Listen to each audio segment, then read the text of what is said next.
Baik, sebelumnya kami mulai dulu. Bismillahirrahmanirrahim. Assalamualaikum warahmatullahi wabarakatuh. Waalaikumsalam warahmatullahi wabarakatuh. Oke, innalhamdalillah nahmadu wa nasta'inu wa nastaghfiruh wa na'udzubillahi min syururi anfusina wa min sayyiati a'malina. May yahdihillahu fala mudhillalah wa may yudhlil fala hadiyalah. Asyhadu an la ilaha illallah wa asyhadu anna Muhammadan abduhu wa rasuluh. Teman-teman yang berbahagia, mari kita buka acara ini dengan bacaan basmalah. Bismillahirrahmanirrahim. Baik, selamat datang untuk teman-teman yang telah bergabung. Mungkin nanti akan ada beberapa yang bergabung lagi. Tetap kami tunggu untuk teman-teman. Silakan di-share pengumuman atau link yang sudah kami sampaikan di grup maupun di media sosial lainnya. Baik, seperti yang telah saya sampaikan di awal, pembicara pertama adalah Ustazah Lisa Aulia. Benar, Ustazah? Iya, Ustazah. Iya, benar. Oke, baik. Tanpa memperpanjang waktu karena kami telah mempersingkat tadi 15 menit, kami memberikan waktu untuk kajian ini sampai jam 10 malam. Jadi sekalinya itu tidak selesai sampai jam 10 malam, kami juga tidak memaksakan sampai jam 10 malam. Untuk satu pemateri mungkin saya batasi sampai 30 menit, jika lebih tidak masalah, nanti akan kami sampaikan 1 jamnya itu untuk berdiskusi, begitu ya. Terima kasih. Silakan Ustazah Lisa Aulia. Bismillahirrahmanirrahim. Assalamualaikum warahmatullahi wabarakatuh. Suara saya sudah terdengar, Ustazah? Sudah, Ustazah. Terdengar. Bismillahirrahmanirrahim. Wal 'asr innal insana lafi khusr illa allazina amanu wa 'amilus shalihat wa tawassaw bil haqq wa tawassaw bis sabr. Baik, teman-teman semuanya. Selamat malam. Terima kasih sudah meluangkan waktunya untuk kita malam ini berdiskusi bersama ya. Nanti insya Allah terkait dengan isu-isu yang sekarang sedang dan akan beberapa tahun ke depan hangat dibahas, yaitu terkait dengan gender. Beberapa isu yang berputar diantaranya adalah kesetaraan gender, perspektif gender, dan isu-isu lainnya. Baik,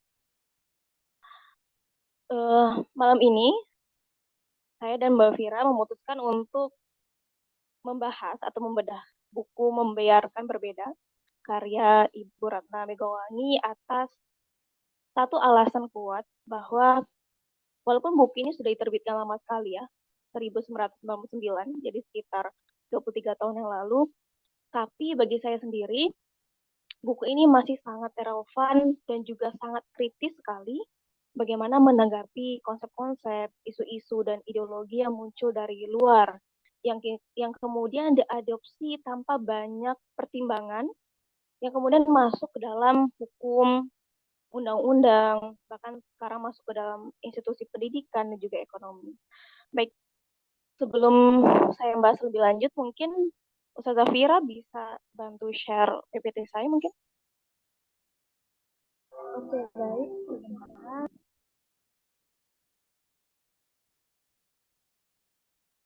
Ya, baik teman-teman semuanya. Jadi, saat ini saya sedang menempuh program studi kajian gender di Universitas Brawijaya untuk tingkat master begitu. Jadi beberapa yang akan saya bahas di sini adalah beberapa hal yang sering dan kerap kali saya diskusikan dengan teman-teman baik di kelas maupun di luar kelas. Jadi mungkin nanti sistemnya adalah beberapa data ataupun beberapa isu itu adalah yang terkini, yang tidak ada di bukunya, tapi masih terkait seperti itu. Dan insya Allah nanti akan dilanjutkan oleh Mbak Vira, Ustazah Vira, yang insya Allah akan lebih banyak menguliti bagian implementasi dari kesetaraan gender ya teman-teman. Dan insya Allah saya yakin teman-teman akan banyak belajar karena Ustazah Vira sudah tahu begitu banyak isu-isu dan juga apa yang terjadi di lapangan terkait data-data. Baik, saya mulai dengan kesetaraan gender. Saya yakin teman-teman familiar sekali ya dengan kesetaraan gender ini dimulai dari tahun kemarin perdebatan terkait pengesahan Permendikbud nomor 30 tahun 2021, lalu ada Undang-Undang Pencegahan Kekerasan Seksual nomor 12 tahun 2022. Jadi rasanya publik kita beberapa bulan belakangan ini kental sekali pembahasan terkait kesetaraan gender. Dan kemudian saya melihat bahwa kesetaraan gender ini sudah dimaknai positif oleh begitu banyak pihak ya. Kita lihat secara definisi. Sebenarnya kesetaraan gender ini apa? Jadi bisa dilihat ya, teman-teman.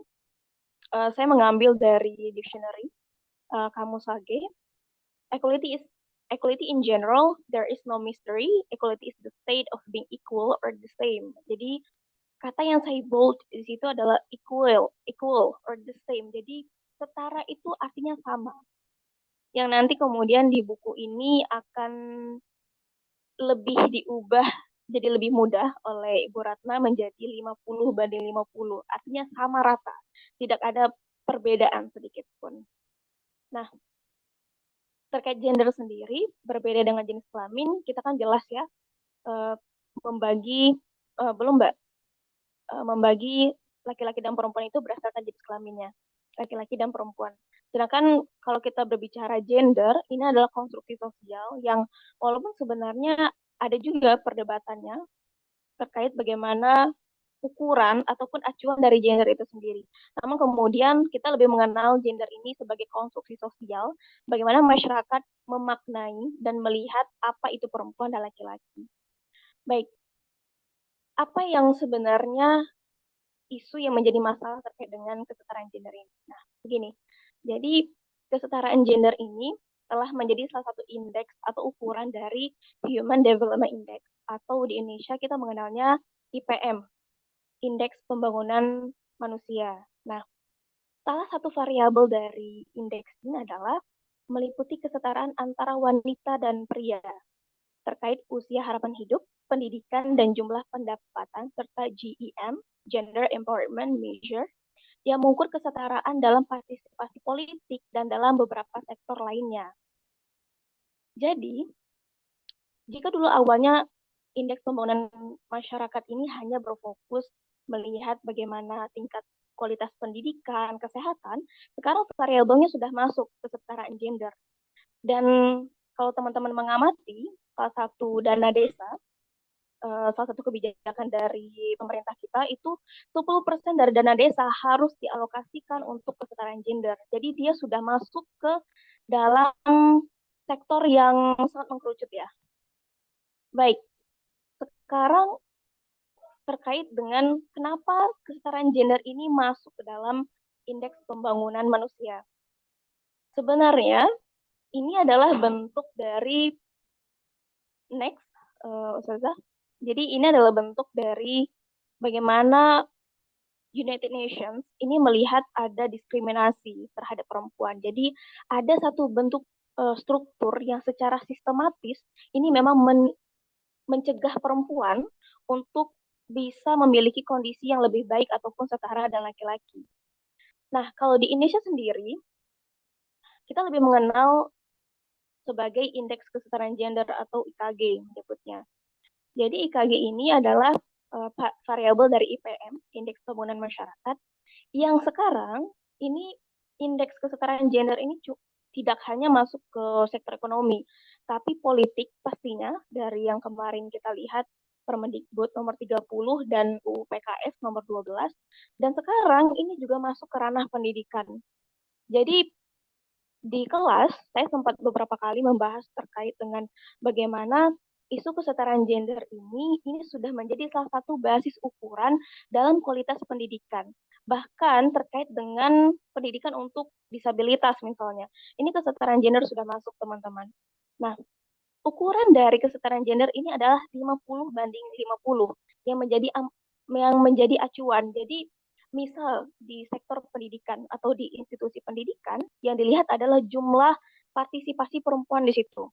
Jadi perempuan kalau bisa didorong ini 50/50 jumlahnya dengan laki-laki. Mungkin bisa next Mbak Fir.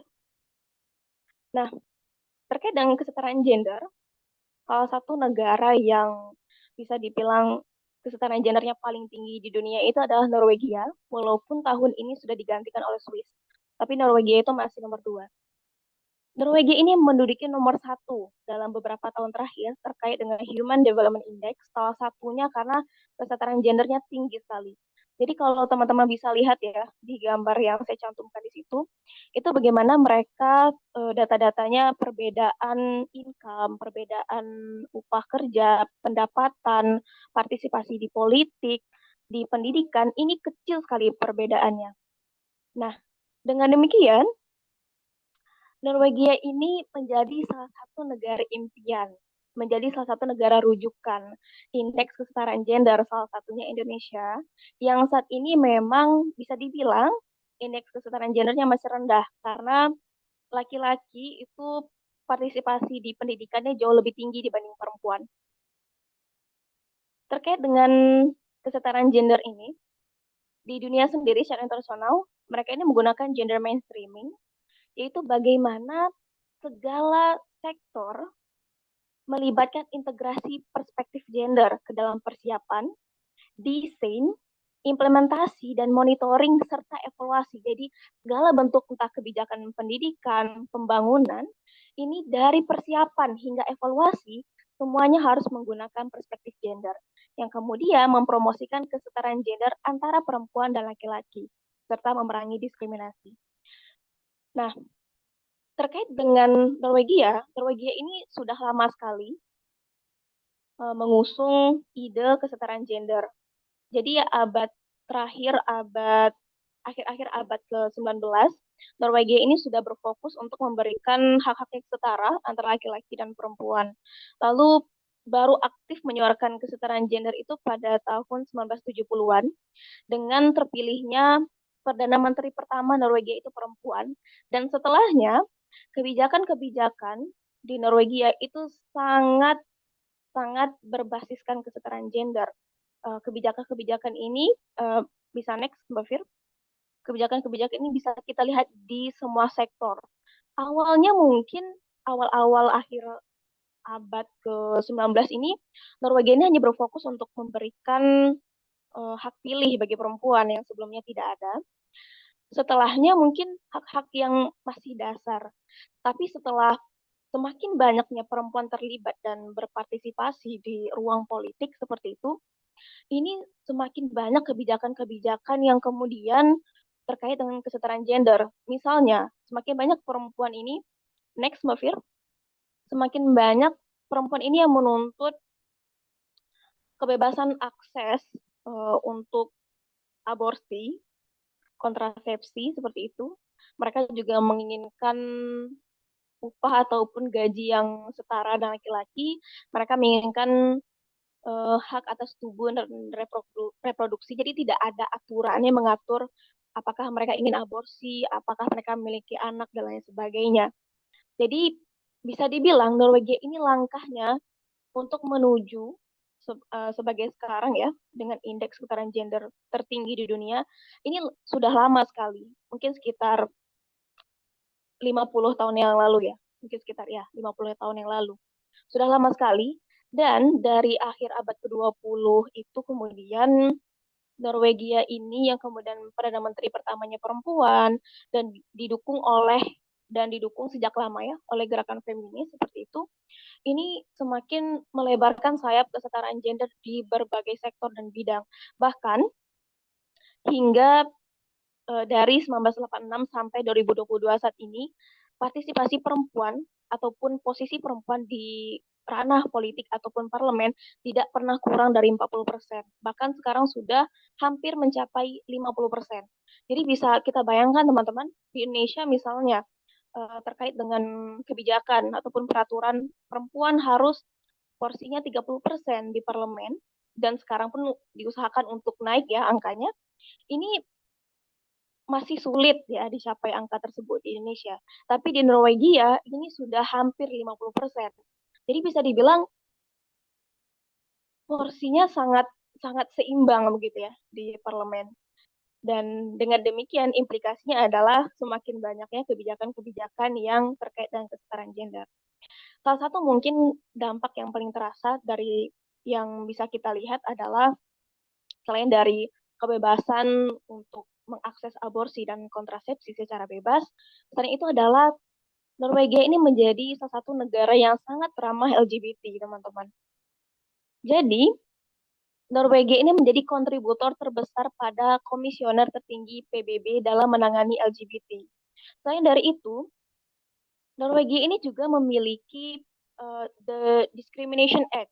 Jadi bagaimana kebijakan ini mengatur agar orang-orang yang memiliki orientasi seksual yang kalau di Indonesia masih dianggap menyimpang ya, seperti itu. Di sana mereka tidak boleh mengalami diskriminasi, mereka tidak boleh dilarang, mereka diterima orientasi seksualnya. Bahkan hal ini diajarkan dimasukkan ke dalam institusi pendidikannya melalui kurikulum. Jadi tidak hanya secara politik, tapi secara pendidikan juga sangat-sangat memberikan uh, kebebasan bagi LGBT untuk bisa bebas hidup di Norwegia seperti itu. Jadi jika kita lihat terkait dengan kesetaraan gender ini, mungkin awalnya hanya melihat, oh baik, berarti nanti jumlah perempuan ini akan lebih banyak di publik, perempuan akan lebih sejahtera, perempuan mungkin tidak akan terlalu terbelakang, tidak seperti sekarang misalnya yang sangat rentan akan kejahatan seksual atau misalnya dengan kekerasan dalam rumah tangga seperti itu ya. Tapi kita bisa lihat bahwa kesetaraan gender yang terjadi di Norwegia menjadi rujukan, menjadi acuan kesetaraan gender di dunia ini tidak pernah bebas dari hal-hal yang terkait dengan LGBT, kebebasan ya. Yang kemudian ini belum dilihat secara lebih mendetail di Indonesia yang kemudian mengambil konsep kesetaraan gender ini tanpa berpikir dan mempertimbangkan secara lebih matang apa implikasi dari kesetaraan gender ini ke depannya. Next, Mbak Fira. Baik, terkait dengan indeks kesetaraan gender di Indonesia, ini sudah masuk ke berbagai sektor, teman-teman. Di pendidikan sekarang semakin getol sekali menyuarakan kesetaraan gender. Di sini menarik ya, di halaman 25, buku Membiarkan Berbeda, data statistik memang dapat memperlihatkan sebuah visualisasi tentang keadaan wanita. Sehingga kita sering dengan mudah menyimpulkan bahwa kaum perempuan adalah sosok yang selalu dalam kondisi yang tidak menguntungkan. Karenanya, ketimpangan dalam data statistik selalu diidentikan dengan adanya diskriminasi atau usaha marginalisasi perempuan atau adanya bias gender. Namun dengan mengandalkan data statistik tersebut semata-mata tanpa mengkaji konteks di balik data statistik tersebut, kita dapat kehilangan informasi yang berharga di dalam menganalisis kondisi perempuan yang akhirnya justru dapat menghambat usaha menciptakan keadilan gender itu sendiri. Jadi dari salah satu diskusi saya bersama teman-teman di kelas terkait dengan data statistik indeks kesetaraan gender di Indonesia, yang perlu kita perhatikan ini teman-teman. Mungkin kita lihat secara persen atau misalnya secara data keseluruhan seperti itu ya. There's a problem. Mungkin ada masalah. Wah, ketimpangan, diskriminasi, ketidaksetaraan. Tapi uniknya waktu itu teman saya yang sering kali meneliti terkait dengan data-data statistik ini, data statistik ini tidak jarang sekali memberikan data yang detail terkait dengan sampelnya, terkait dengan kondisi wilayah di mana sampel itu diambil. Apakah di wilayah Sumatera ataukah di wilayah Jawa yang lebih tinggi intelektualnya seperti itu atau lebih masif pergerakannya. Ini tidak pernah dilihat secara detail. Dengan kemudian jika sampel-sampel ini yang mewakili secara keseluruhan tidak secara teliti dari awal begitu ya, dilihat, dipertimbangkan dan kemudian dibuka kepada masyarakat, kita akan melihat data statistik ini hanya sebagai data yang kemudian bisa menjadi rujukan tanpa ada masalah di baliknya. Dan ternyata banyak sekali masalah-masalah dari data statistik yang tidak bisa mewakili keseluruhan kondisi perempuan di Indonesia. Baik, next, Mbak Fir. Terkait dengan kesetaraan gender, asumsi yang kemudian membuat kesetaraan gender ini menjadi problematis, menjadi sesuatu yang mungkin it's very simplistic ya, terlihat sangat simple, sangat sederhana bagi kita, kesetaraan gender. Di mana-mana orang talk about kesetaraan gender, setara. Seakan-akan itu tidak punya suatu implikasi, suatu pengaruh, suatu makna yang berbahaya. Dengan demikian, kita lihat asumsi dasar kesetaraan ini bahwa kesetaraan ini mendorong dan akhirnya mencoba untuk membentuk satu sosial masyarakat yang sama tanpa memikirkan, mempertimbangkan jenis kelamin yang berbeda.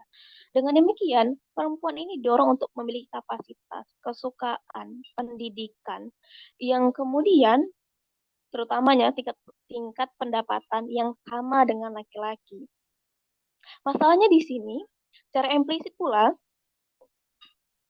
tidak diakui adanya perbedaan biologis alami yang mempengaruhi potensi kemampuan pria dan wanita tersebut.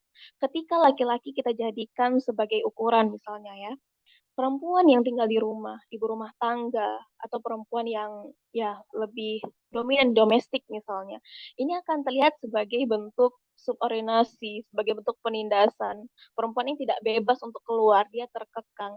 Karena ukurannya tadi adalah laki-laki. Dan selain itu, ukurannya adalah materi ya, tingkat pendapatan. Bagaimana kemudian pendapatan laki-laki dan perempuan ini diukur? Apakah sudah setara atau belum?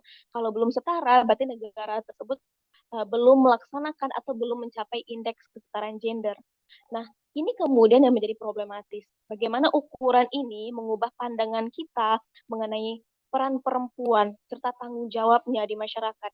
Kita kan tidak berbicara tentang jumlah, tidak berbicara signifikansi dari angka-angka, tapi kita kan berbicara tentang peran ya, tentang tanggung jawab, tentang pengaruh gitu.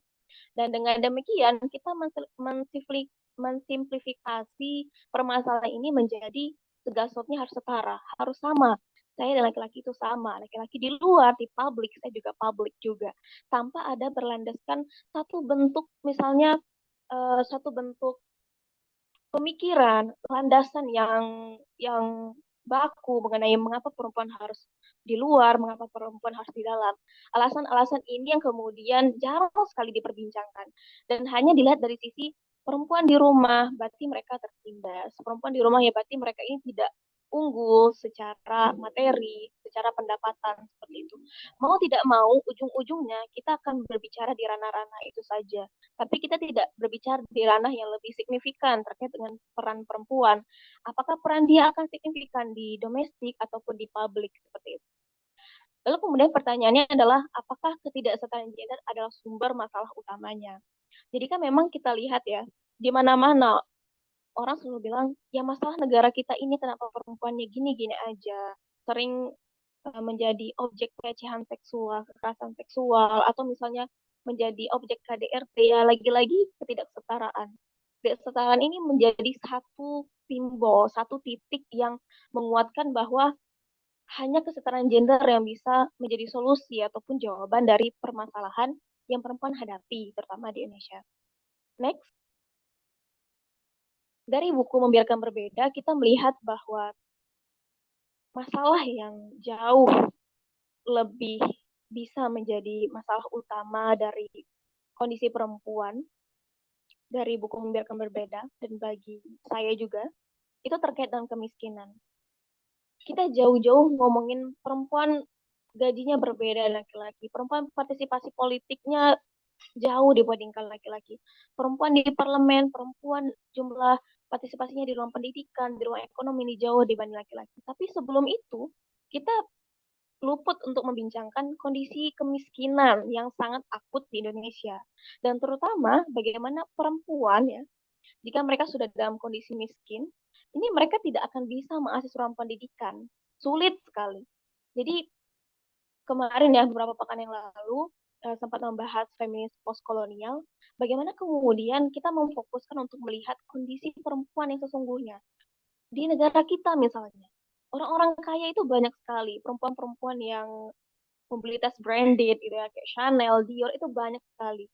Tapi mereka luput melihat bahwa banyak sekali perempuan-perempuan yang bahkan tidak mampu, tidak bisa mengenyam ruang pendidikan karena tadi tidak diberikan kesempatan secara materi dan juga secara fasilitas.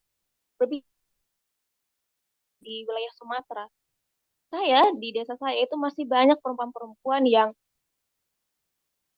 belum sekolah, tidak sekolah karena masalah ekonomi. Jadi bukan masalah kesetaraan gender saya lihat di desa saya itu. Dan dengan demikian, perempuan-perempuan ini tidak akan bisa mengupgrade diri mereka untuk menjadi lebih baik, tapi mereka diberikan kesempatan untuk bisa masuk dan juga untuk bisa mengenyam ruang pendidikan seperti itu.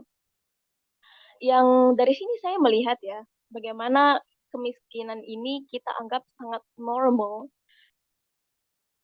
sesuatu yang normal, sesuatu yang biasa, padahal ini adalah akar dari berbagai banyak kondisi yang terjadi di Indonesia. Douglas Ray dalam bukunya Equalities mengatakan bahwa di mana-mana kita dengar pujian-pujian yang diberikan pada konsep kesetaraan. Tapi pada kenyataannya, ketimpangan selalu ada dan tidak pernah hilang. Dia kemudian menyodorkan konsep yang lebih membumi daripada konsep kesetaraan 50-50, yaitu kesetaraan dalam kesempatan, equality of opportunity. Jadi bisa kita berbicara Pulau Jawa misalnya, yang sangat sentral sekali, sangat progresif pergerakannya, pembangunannya, fasilitasnya. Tapi ketika kita berbicara, misal Sumatera ya, asal saya dari Jambi itu, ini banyak sekali sekolah-sekolah yang belum layak secara fasilitas. Nah, bagaimana anak-anak yang belajar di sana? Ini mereka bisa sama kemampuan intelektualitasnya, kualitasnya dengan anak-anak yang di Pulau Jawa. Ini saja masih permasalahan kita ya selama bertahun-tahun ini yang belum terselesaikan. Pastinya jauh sekali kita membincangkan kesetaraan gender di bidang politik dan lain sebagainya. Next.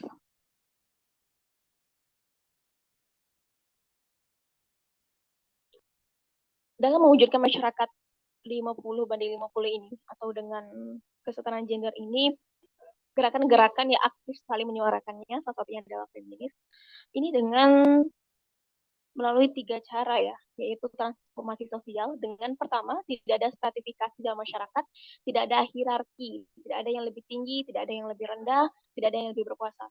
Yang kedua, tidak ada keragaman dalam sifat, kemampuan, dan keinginan manusia. Jadi ya manusia itu inginnya satu, sama-sama gajinya tinggi. Inginnya satu, sama-sama aktif di ruang publik. Yang ketiga, segala alokasi sumber dayanya harus seragam. Next.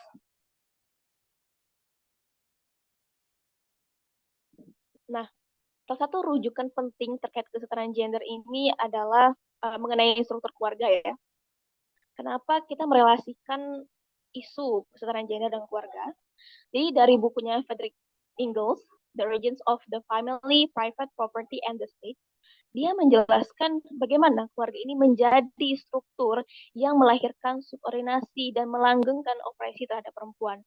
Dia melihat dan kemudian dia menjelaskan ya sejarah yang dia tulis dari sudut pandangnya sendiri bahwa kepemilikan harta ataupun properti yang diturunkan dari ayah ataupun bapak kepada anak laki-laki ini telah mengekalkan peran laki-laki, sentralitas laki-laki dalam keluarga. Sehingga perempuan ini hanya dianggap sebagai properti yang malah dimiliki oleh laki-laki. Dengan demikian, selain dari itu, bagaimana peran, fungsi laki-laki dan perempuan di rumah sangat berbeda. Laki-laki ini sebagai pusatnya, sebagai sumber ekonomi, sedangkan perempuan ini yang mengurusi rumah. Dengan demikian, Ingalls ini menyatakan bahwa opresi terhadap perempuan ini lahir dan juga dilanggengkan dari keluarga. Nah, selain dari itu, ada bukunya Gerda Lerner, dia berbicara tentang patriarki. Bagaimana patriarki ini bisa muncul dan tercipta di masyarakat kita, salah satunya dia ungkapkan yaitu melalui keluarga. Jadi mereka melihat bahwa keluarga ini bermasalah karena laki-laki sebagai kepala rumah tangga dianggap lebih tinggi. Perempuan harus mengikuti semuanya, seperti itu ya. Nah, di sini teman-teman, dia melogikakan atau menganalogikakan bahwa hubungan laki-laki dan perempuan dalam keluarga itu seperti yang miskin dan juga yang kaya atau yang berjuis dan proletar yang diatur dan yang mengatur ya, yang memiliki sumber ekonomi dan yang diperintah ataupun yang dikontrol. Keluarga juga dilihat sebagai institusi yang melestarikan pola relasi hierarkis yang dianggap menindas. Bagaimana laki-laki ini lebih tinggi, lebih berkuasa, dan perempuan yang di bawahnya harus menuruti. Model konflik ini juga menempatkan kepentingan individu untuk mengaktualisasikan dirinya dari kepentingan keluarga. Nah, dan paradigma sosial konflik inilah yang dari Karl Marx dan juga dari Engels ini menjadi landasan ideologi kesetaraan gender. Nah, ketika kita berbicara kesetaraan gender ya teman-teman, implikasinya adalah salah satunya perempuan tidak ingin dianggap lebih rendah ataupun dianggap tidak sedominan laki-laki dalam rumah, sehingga akan muncul istilah kita setara, kita sama gitu ya. Tidak ada yang membedakan gitu. Jadi nanti sistemnya adalah tidak ada yang mengatur dan diatur gitu. Ya, jadi ini referensinya bisa jadi salah satu referensi yang berusaha ya untuk merubah transformasi, mengubah struktur keluarga, terutama dalam melihat bagaimana struktur keluarga ini mengopresi atau melahirkan opresi terhadap perempuan. Next.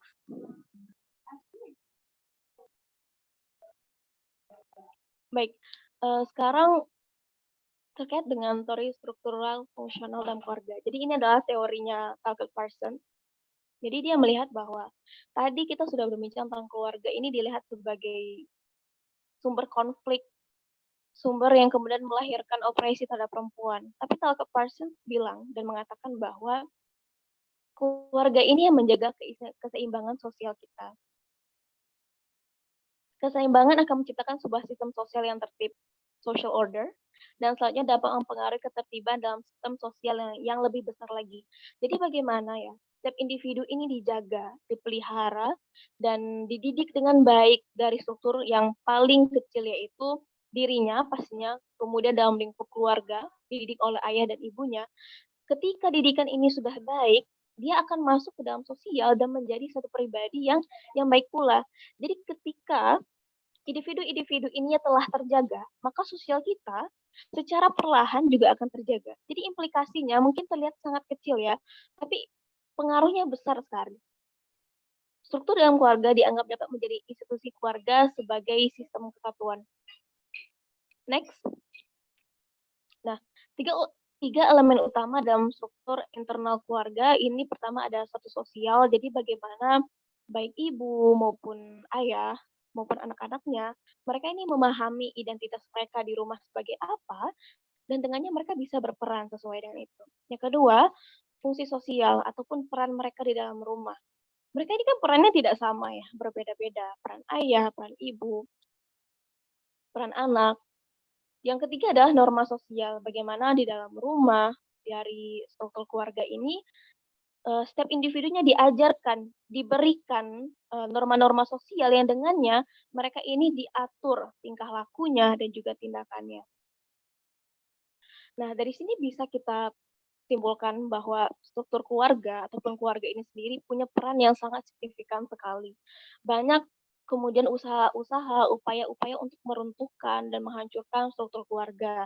Karena mungkin banyak pertimbangan atau pandangan dari Barat sendiri, struktur keluarga ini terlalu mengekang seperti itu. Bahkan sekarang muncul ya struktur keluarga di mana keluarga ini tidak harus menikah terlebih dahulu.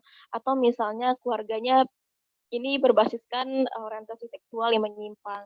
Namun kemudian apa yang kita pahami sebagai keluarga, dan keluarga di dalam Islam itu ya pasti melalui syariat yang sesuai, yaitu harus menikah terlebih dahulu dan dengan hal-hal yang tepat dan benar ya secara Islam. Nah, selain dari itu, ketika kita berbicara keluarga misalnya, jarang sekali ya saya ikuti, saya lihat, dan saya analisis begitu, terkait dengan kesetaraan gender ini jarang sekali yang membincangkan bagaimana solusinya. Salah satunya adalah mempertahankan dan menjaga keutuhan keluarga, struktur keluarga, terutama di saat-saat ini ya banyak sekali problem-problem terkait misalnya orientasi seksual menyimpang, teman-teman. Ini sudah menjamur, banyak sekali saya temukan di mana-mana. Teman-teman saya juga sering cerita, mereka seringkali ya menemui orang-orang yang kemudian mengalami orientasi seksual menyimpang, dan ini sudah menjamur di berbagai wilayah di Indonesia ya, terutama mungkin di perkotaan besar seperti itu. Nah, fenomena-fenomena ini, kondisi-kondisi yang mengkhawatirkan ini, jika kita tidak berusaha ya untuk kemudian mengokohkan kembali struktur keluarga, kedepannya mungkin fenomena ini, kondisinya akan jauh lebih buruk dan akan lebih merusak sosial dan pastinya individu. Next. Nah, oleh karena itu teman-teman, kita tidak bisa, kita tidak luput ya, kita tidak boleh lupa bahwa memang di sosial kita tuh banyak sekali masalah.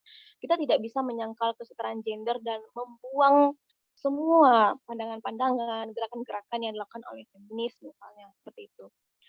Walaupun kemudian kita memang memikirkan atau memahami bahwa perspektif yang mereka gunakan ini memang perlu untuk diperbaiki, perlu untuk diganti, perlu untuk kemudian bagaimana perspektif itu bisa memberikan ataupun memberikan pengaruh yang baik, tidak hanya mungkin yang kita lihat sekarang itu kan basisnya lebih kepada kebebasan seperti itu ya. Nah, berbenah, di sini banyak sekali masalah-masalah kita.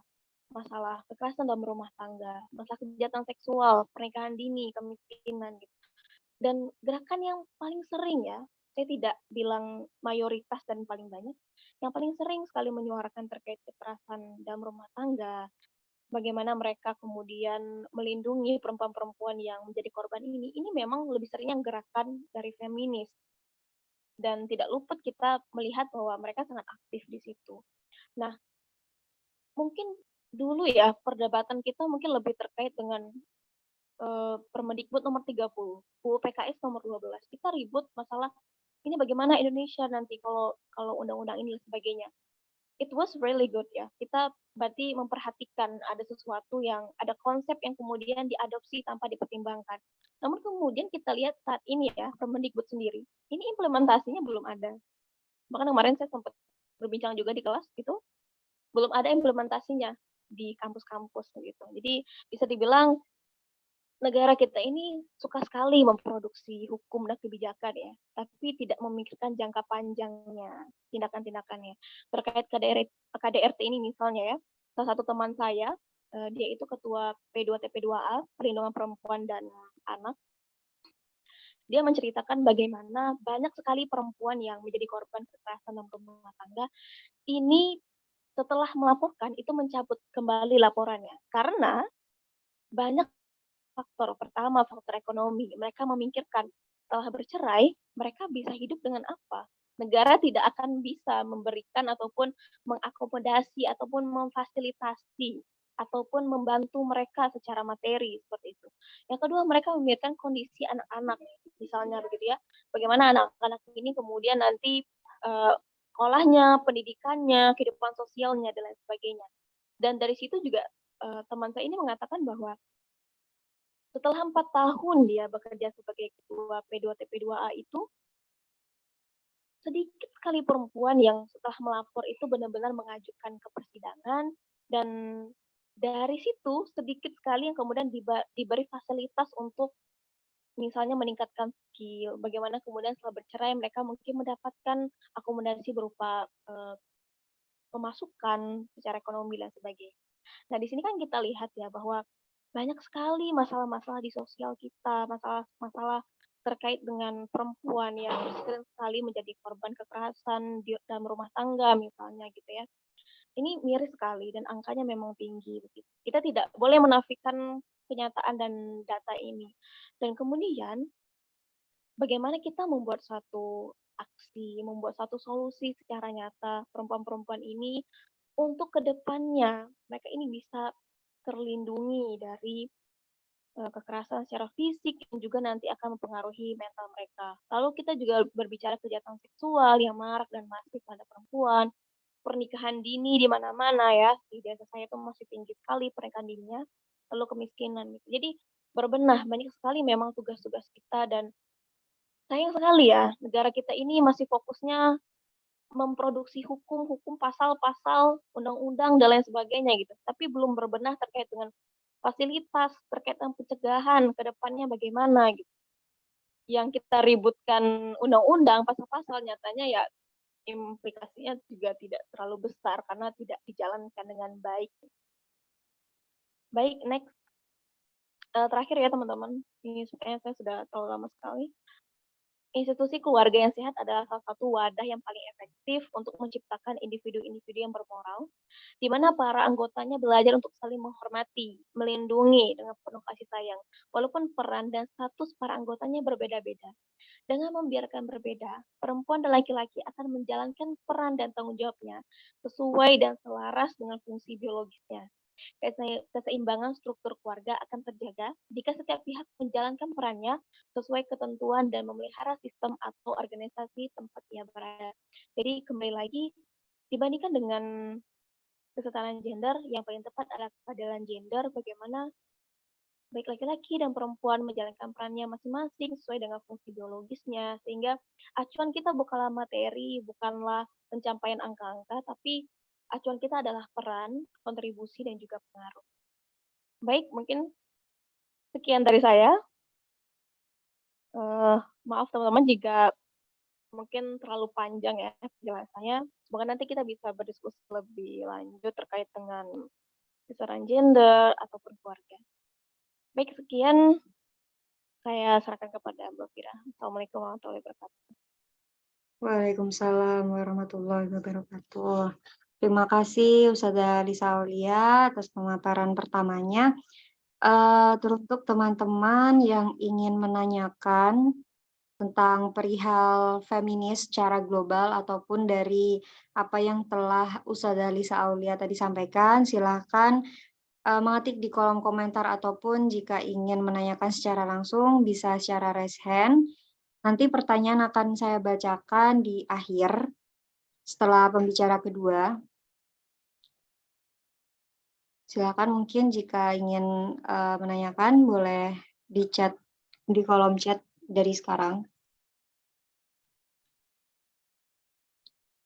Oke, jadi kurang lebih saya menangkap dari Ustazah Lisa Aulia ini terdapat dua kelompok ya dalam diskursus feminis ini mengenai konsep kesetaraan gender dan keduanya juga saling bertolak belakang gitu. Yang pertama ada kelompok feminis yang mengatakan bahwa konsep gender adalah konsep sosial, sehingga perbedaan jenis kelamin itu tidak perlu mengakibatkan perbedaan peran dan perilaku gender dalam kesetaraan sosial. Tapi ada juga sebaliknya gitu, yang kedua, kelompok feminis yang kedua, yang mengharuskan itu sebaliknya gitu. Jadinya ada sebagian yang mengatakan bahwa mungkin ya dalam contohnya yang sedikit saya ketahui itu menginginkan pekerjaan yang lebih mudah, tapi ketika perempuan ini tidak dimintakan untuk bekerja, mereka tetap menginginkan bekerja. Seperti itu, Ustazah? Jadi mungkin ada si ibu-ibu ini menginginkan bekerja. Nah, di pekerjaan itu tetap diminta untuk setara, tapi tidak dihapuskan untuk pekerjaannya ini dihapuskan mungkin shift malam atau dan lain sebagainya seperti itu. Baik, mungkin kita menunggu untuk pembicara kedua. Untuk Ustazah Fira Musfira. Oke, baik. Sudah hadir bersama kami, Ustazah? Alhamdulillah, sampun Ustazah. Sudah terlihat, apakah ada suara ya selain suara saya yang terdengar? Atau suaranya jernih? Maaf Ustazah, kebetulan audio saya juga kurang bagus. Mungkin teman-teman apakah mendengarkan dengan suara yang jernih? Jernih ya? Sudah Ustazah. Ya, insya Allah sudah Ustazah. Oke, ya Masya Allah ya. Oke, Masya Allah, pembahasan ini tuh sebenarnya pembahasan yang biasa aja sebenarnya ya. Sama ada beberapa hal yang ingin saya sampaikan. Yang pertama adalah yang ingin saya sampaikan bahwa saya bukan otoritas Saya bukan otoritas dalam menyampaikan apa-apa yang ada di sini. Itu yang pertama. Ya, sudah jernih. Selanjutnya, dan tidak ada suara yang lain ya. Yang kedua adalah saya dan Caca itu penasaran sebenarnya kenapa kami mengangkat ini. Dan ini adalah buku yang pertama kali saya peroleh ketika di PKU kemarin, program kaderisasi ulama gitu. Nah, pada proses dalam program kaderisasi ulama, saya bingung itu diberikan kepada kami, sehingga ketika saya menyampaikan hal-hal yang ada di sini, sebenarnya itu akan menyambung apa yang sudah dikatakan Ustazah Caca sebelumnya. Dan yang kedua adalah saya ingin menekankan, saya nggak tahu ya apakah semua peserta PKU, baik itu PKU sekarang atau PKU tahun lalu, baik putra dan putri diberikan buku ini atau tidak. Tapi saya bingung kenapa buku ini diberikan, karena ingat saya tuh orangnya analisis ya. Buku-buku yang atau referensi yang diberikan oleh PKU, karena di sini alhamdulillah internalnya banyak ya dari program kaderisasi ulama, mengingat juga bisa menjadi bahan untuk memperkenalkan gitu kan. Insya Allah semua di sini dominan dari PKU. Kenapa buku yang diberikan gitu? Akhirnya saya mendapatkan 3 pandangan dan saya tidak tulis di sini. Yang pertama adalah buku ini langsung mengutip dari otoritas, dari orang-orang yang otoritas. Misalnya beliau langsung ke Charles Darwin, Engels, langsung ke Marxis, langsung ke Marx, setelah itu langsung mengutip ke, bahkan saat mengkritik, bukan mengkritik ya, bahkan dengan menutup, memberikan perspektif yang lain, beliau memang memberikan ayat-ayat Al-Quran, tapi beliau menghadirkan beberapa tokoh, salah satunya dengan menghadirkan, ada loh perbedaan antara perbedaan dan persamaan. Perbedaan bukan berarti tidak adanya beda. Nah, ini menarik, ada tokoh yang beliau kutip. Dan yang kedua, secara runut beliau mengutip Sachiko Murata.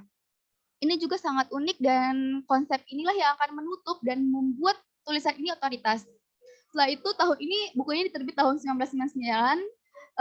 Setelah itu direvisi kembali oleh beliau, Bu Ratna Megawangi tahun 2014. Sehingga menurut hemat saya ini sebagai contoh teman-teman PKU dalam menulis tulisannya. Yang pertama adalah karena ada kecanggihan dalam memaparkan pandangan feminis. Hal tersebut akan berkorelasi dengan pendapat kedua saya, yaitu menarik asumsi. Beliau selalu menggunakan kata asumsi. Setelah itu beliau menggunakan bahasa yang sangat mudah dan bahasa yang sangat mengalir. Sehingga apa yang saya akan ceritakan di sini itu hanya 1% dari indahnya buku ini gitu. Tapi semoga bisa menjadi pemantik untuk kita menyelesaikan bacaan ini. Dan yang ketiga adalah isu sama yang dikatakan oleh Ustazah Lisa tadi, bahwa ini tuh mengangkat isu-isu yang masih relevan. Walaupun memang ada update-update, misalnya di membahas feminin sosial. Nah, feminin sosial di sini berusaha perempuan-perempuan masuk ke ranah publik, dari domestik ke publik. Itu tidak bisa dinafikan hingga sekarang. Dengan cara apa? Adanya undang-undang PRT, undang-undang pelindungan pembantu rumah tangga. Sekarang setelah undang-undang RUU TPKS yang kemarin ya, sekarang para feminis itu serempak untuk menggulingkan undang-undang pelindungan rumah tangga. Nah, di situ kenapa? Di sini ada juga tentang perspektif kesetaraan menurut feminis sosial yang diutarakan oleh Bu Ratna, dan ini sangat mengalir kayak gitu. Ini yang menurut saya isunya masih sangat relevan dengan feminis sosial, misalnya yang saya contohkan tadi, tapi memang ada update-nya lagi kayak gitu. Selanjutnya, ini yang sebenarnya tugas saya ya, tapi saya tidak mengutarakannya lebih banyak seperti itu. Soalnya juga jam 9 sudah selesai. Caca sudah mengkomparnya dari bab 1 sampai bab 3. Sebenarnya di bab 1 sampai 3, Masya Allah banget ya kalau Caca yang merepresentasikan gitu. Sebenarnya ada 2 teori yang sangat kita yang belum pernah membaca pemikiran atau belum pernah baca yang hal berat gitu. Bu Ratna sudah menyajikannya. Ada 2 teori sebenarnya. Teori sosial konflik sama struktur fungsional. Jadi di awal di bab 1 sampai bab 3 layaknya kita di PKU ya.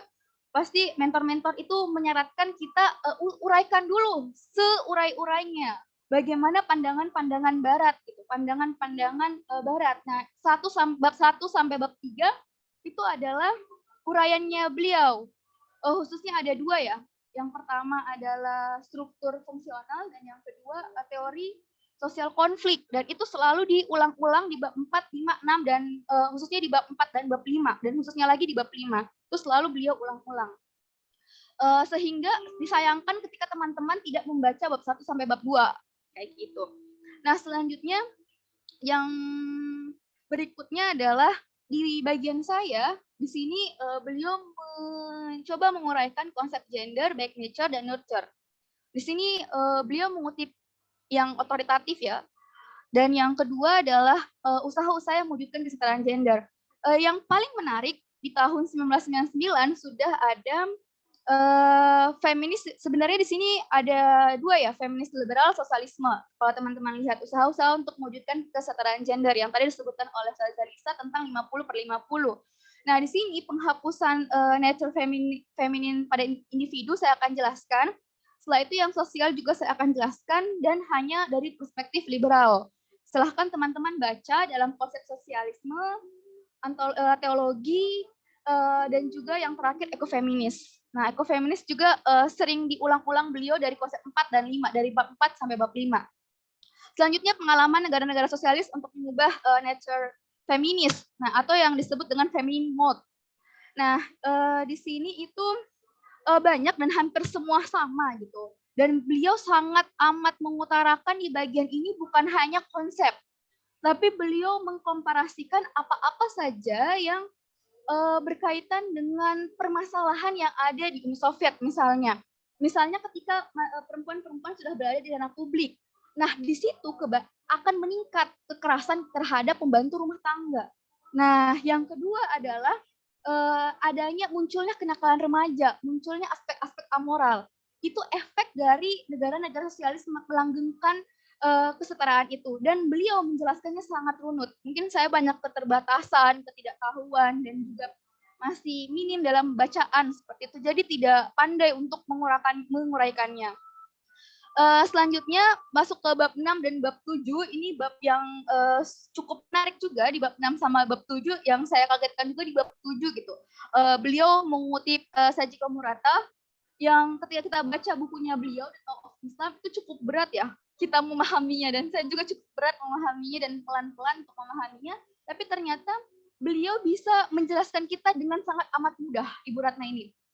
Di buku beliau, upayakan konsep yin dan yang, dan beliau juga mengutip pandangan Sachiko Murata tentang konsep al-fajr tentang jiwa mutmainah. Nah, di sini menariknya kutipan beliau untuk mengutip perspektif yang lain, sehingga apa yang sudah dikatakan Ustaz Zalisa tadi yang mengenai keluarga itu tidak serta-merta kamu kamu menganalogikan bahwa keluarga itu tidak baik, ini keluarga itu padahal baik. Enggak, beliau itu memberikan argumen-argumen sampai ke titik yang nanti saya akan jelaskan atau saya titik beratkan kayak gitu. Itu ya. Sebenarnya 4 bab, tapi sangat amat terbatas saya menjelaskan pada kesempatan ini. Selanjutnya ya, nih konsep gender ini bab 4, seperti itu, konsep gender, nature, and nurture. Di sini sudah dijelaskan tadi bahwa kesetaraan gender 50/50, tidak adanya keragaman atau perbedaan esensial antara pria dan wanita. Jadi buku ini di bab 4 berusaha untuk menarik lebih dalam lagi seperti itu untuk pemahaman kita tentang apa itu feminis, dengan cara apa melihat nature dan nurture-nya, bahwa mereka menyatakan bahwa pandangan feminis ini ya sama yang kita rasakan gitu, tapi saya merasa tidak semua perempuan juga erat ya dengan wacana feminis, dan saya pun masuk wacana itu tidak sengaja gitu. Selanjutnya Ratna Megawangi mengatakan dengan bijaknya beliau, dengan mengalirnya tulisan beliau, ada baiknya kita mengerti dahulu mengenai konsep gender dan bagaimana perbedaan antara faktor nature dan nurture berlangsung. Jadi beliau itu tidak menjudge sesatu sama lain apakah konsep gender 50/50 salah atau benar, tapi beliau mengutarakan alur berpikir dengan cara menguraikan hal yang paling minim. Maksud saya adalah hal yang paling sederhana. yaitu nurture dan nurture. Dan bagaimana pandangan feminis? Apalagi ada asumsi bahwa ini asumsinya yang saya merahkan ya, bahwa kesetaraan gender 50-50 tidak adanya keragaman atau perbedaan esensial antara pria dan wanita. Nah, sekarang dipertanyakan apakah ini dimaksudkan perbedaan biologis atau perbedaan alami atau sosial, seperti itu. Nah, selanjutnya dengan kata ada baiknya kita mengerti dahulu mengenai konsep gender dan bagaimana perbedaan antara faktor nurture dan nurture berlangsung, beliau mencoba untuk mengutarakannya. Nah, di sini kenapa ini penting? Ini akan menjadi bab 4 ini akan menjadi landasan untuk mengupas bab-bab selanjutnya, kayak gitu. Jadi ketika teman-teman udah memahami di bab 4 ini, silahkan teman-teman kalau punya bukunya langsung baca aja bab 5 dan rasakan sensasinya membaca bab 5 itu. Kenapa? Karena teman-teman akan mengalirkan, oh seperti ini ya. Banyak istilah-istilah yang memperkaya kita tentang konsep-konsep apa yang sebenarnya diperjuangkan oleh feminis di bab 5 itu dan bagaimana alur perjuangan mereka. Sehingga ketika di bab 4 ini berusaha untuk melihat bahwa ada dua perspektif, nature dan nurture. Kalau perspektif nature, biological essentialism. Jadi esensial biologis, bahwa sebenarnya perempuan dan laki-laki itu memiliki perbedaan yang sangat signifikan. Postur tubuh, kekuatan, dan pemikiran laki-laki dan perempuan itu yang sangat amat berbeda. Dan bahkan dikutip oleh beberapa tokoh, seperti itu salah satunya Thorndike, kemampuan alamiah pria lebih unggul di atas wanita walaupun lingkungan yang sama. Ini di awal abad 1914. Efeknya adalah, teman-teman, perempuan-perempuan di tahun 1920 tidak dapat tidak mempunyai hak voting untuk memilih dalam penghelatan untuk memilih penghelatan kepala daerah misalnya, seperti itu. Perempuan tidak punya hak. Kenapa? Sudah ada asumsi bahwa perempuan kreativitasnya lebih rendah daripada laki-laki, kemampuan berpikirnya lebih rendah laki-laki, bahkan perempuan dilarang untuk di Columbia University gitu, salah satu profesor yang ada di sana melarang untuk perempuan masuk ke ranah pendidikan tinggi. Nah, inilah efek domino dari pandangan ini. Sehingga secara nalar berpikir, apalagi kalau kita Ustadz Yongki ya, atau di PKU, biasanya semua perempuan itu disuruh nonton sebuah film.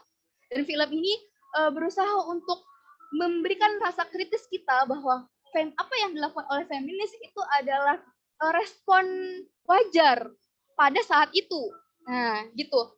Sehingga akan berlanjut berikutnya tentang perbedaan, dan ini seorang feminis juga, Alice Rossi, yang awalnya beliau sangat menekankan tentang konsep sosial akan mempengaruhi biologis, tapi lambat laun beliau akhirnya mengafirmasi konsep biologis ini yang menentukan sifat feminin dan maskulin.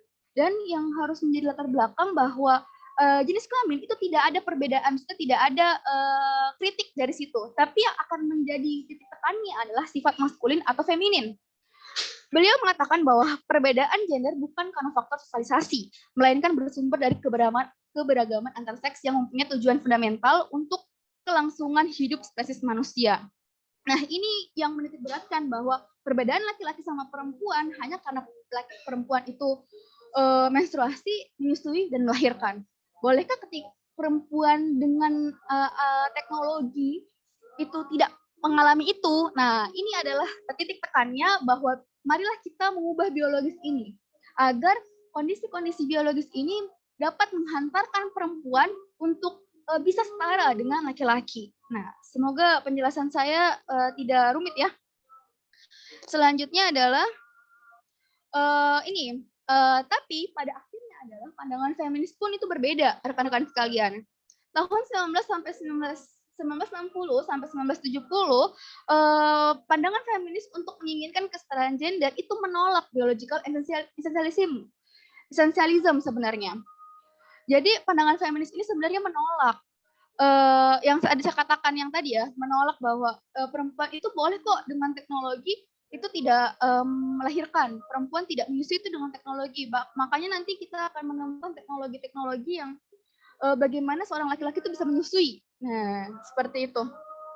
Selanjutnya karena akan mengafirmasi perbedaan konstruk gender yang berimplikasi pada aktivitas publik perempuan. Nah, ini salah satu latar belakangnya sebenarnya kenapa mereka itu menolak adanya perbedaan feminin dan maskulin karena akibat biologis. Tapi teman-teman sekalian, rekan-rekan sekalian, di tahun 1980 feminis itu banyak coraknya ya. Ada khususnya ekofeminis itu berusaha untuk menerima konsep biologis. Kenapa? Karena apa-apa yang ada di perempuan itu sifat-sifat melindungi, merawat, memelihara, dan berkorban itu tidak lain adalah sebuah argumen untuk memulihkan dunia ini dari kekerasan atau dominasi maskulinitas laki-laki. Akhirnya kita melihat kan sekarang muncul bias gitu. Kereta, kenapa ada kereta perempuan ya? Kenapa ada kereta perempuan yang berwarna pink, laki-laki tidak boleh masuk di sana? Nah, itu sebab apa? Untuk melanggengkan perempuan mempunyai arus atau mempunyai akses publik, ketika mempunyai akses publik yang baik, maka mempunyai akses ekonomi yang baik. Ketika mempunyai akses ekonomi yang baik, maka si perempuan ini harus bekerja, ya kan? Nah, bagaimana caranya dia bisa bekerja? Ya, dia harus membuat semua lingkungan sosial ini itu friendly terhadap perempuan. Nah, apakah kita menolak dalam konsepsi gerbong perempuan dalam kereta itu? Tentu saja tidak. Tapi masalahnya mengapa itu terjadi? Apakah itu juga selaras dengan isu perempuan didorong untuk masuk ke ranah publik dan ada keharusan di sana? Nah, ini yang pandangan feminis pun berbeda. Selanjutnya, wanita harus tinggal di rumah, memasak. Ini dalam pandangan sosial ya. Tadi kritik dalam biologis, esensial biologis. Selanjutnya dalam perspektif sosial kayak gitu, dari nurture ke nature. Wanita harus tinggal di rumah, memasak, merawat anak, dan mengatur rumah tangga. Patriarki ini tentu saja tidak. Ini tradisi. Jadi kalau perempuan diizinkan tidak memasak, kalau perempuan diizinkan tidak merawat anak, dan kalau perempuan diizinkan untuk mengatur rumah tangga, maka ini akan menjadi bagian yang bisa meminimalisasi subordinasi atau tertindasnya perempuan terhadap laki-laki. Dan ini adalah tradisi. Menariknya, saya langsung melompat sedikit dari ke bab 5 ya. Bab 5 dari buku ini, menariknya beliau mengalir ya, Bu Ratna ini mengalir sekali dalam menjelaskan. Justru banyak perempuan-perempuan itu ingin memiliki anak. Justru banyak perempuan itu memiliki hal-hal yang identik dengan rumah tangga tanpa dipaksa ketika kita melihat perempuan Indonesia. Nah, ini yang tidak capable lagi, yang makanya tadi disebutkan Ustazah Caca kayak gitu, akan melihat statistik ini asalnya dari mana? Apakah dari budaya barat atau memang sudah mensurvei budaya yang ada di Indonesia? Kenapa ini mereka anggap sosialisasi, mereka anggap balik lagi di bab 4 gitu ya. Kenapa mereka menganggap ini kulturasi? Karena adanya diferensiasi peran. Nah, diferensiasi perannya ini yang signifikan. Laki-laki harus di tempat di publik dan perempuan di domestik. Kalau di sini Bu Ratna Megawangi menyusun sejarah kayak gitu, walaupun waktu diskusi saat PKU selalu ini yang kita ulang-ulang tentang masa prasejarah. Masa prasejarah memang selalu dibentuk, apalagi bentuk tubuh laki-laki yang lebih kekar, mampu berlari lebih cepat untuk mengambil mangsa dan lain sebagainya, sehingga ada diferensiasi peran ini yang sangat signifikan. Makanya ada isu-isu di berita seperti itu, atau pemberitaan perempuan sopir, perempuan bisa angkat galon, kayak perempuan itu untuk apa? Untuk mengurangi diferensiasi peran ini.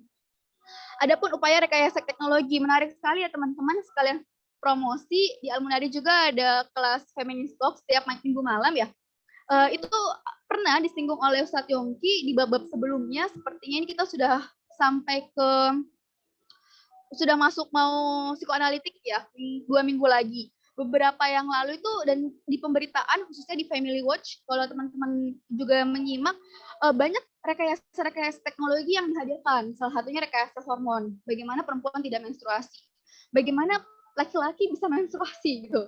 Nah, atau bagaimana perempuan itu, bagaimana laki-laki itu bisa menyusui, dan bagaimana, dan kalau yang dijelaskan di sini salah satu unsurnya adalah ini KB, keluarga berencana, yang dimana perempuan bisa mengendalikan unsur biologisnya sehingga perempuan bisa tidak terhalang untuk masuk ke ranah-ranah publik seperti itu. Ini adanya upaya rekreasi teknologi sehingga yang diubah adalah sosialisasi culture-nya. Bagaimana itu yang menjadi pembiasaan sehingga mengubah biologis.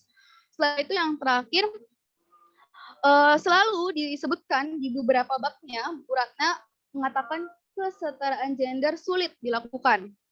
Dan beliau juga selalu mengutip kata Socrates. Kecuali kesetaraan gender ini yang dimaksud 50-50 ketika mengadakan perubahan total dalam institusi budaya, norma, nilai, dan agama. Saya pernah mengikuti salah satu forum seorang influencer feminis gitu ya. Saya mendatanginya, beliau secara tegas dalam proses tanya jawab apa yang mengekang kita gitu, apa yang mengekang kita patriarki ada agama. Tembok agama adalah tembok yang paling besar. Kenapa? Kalau kita lihat dari perspektif patriarki.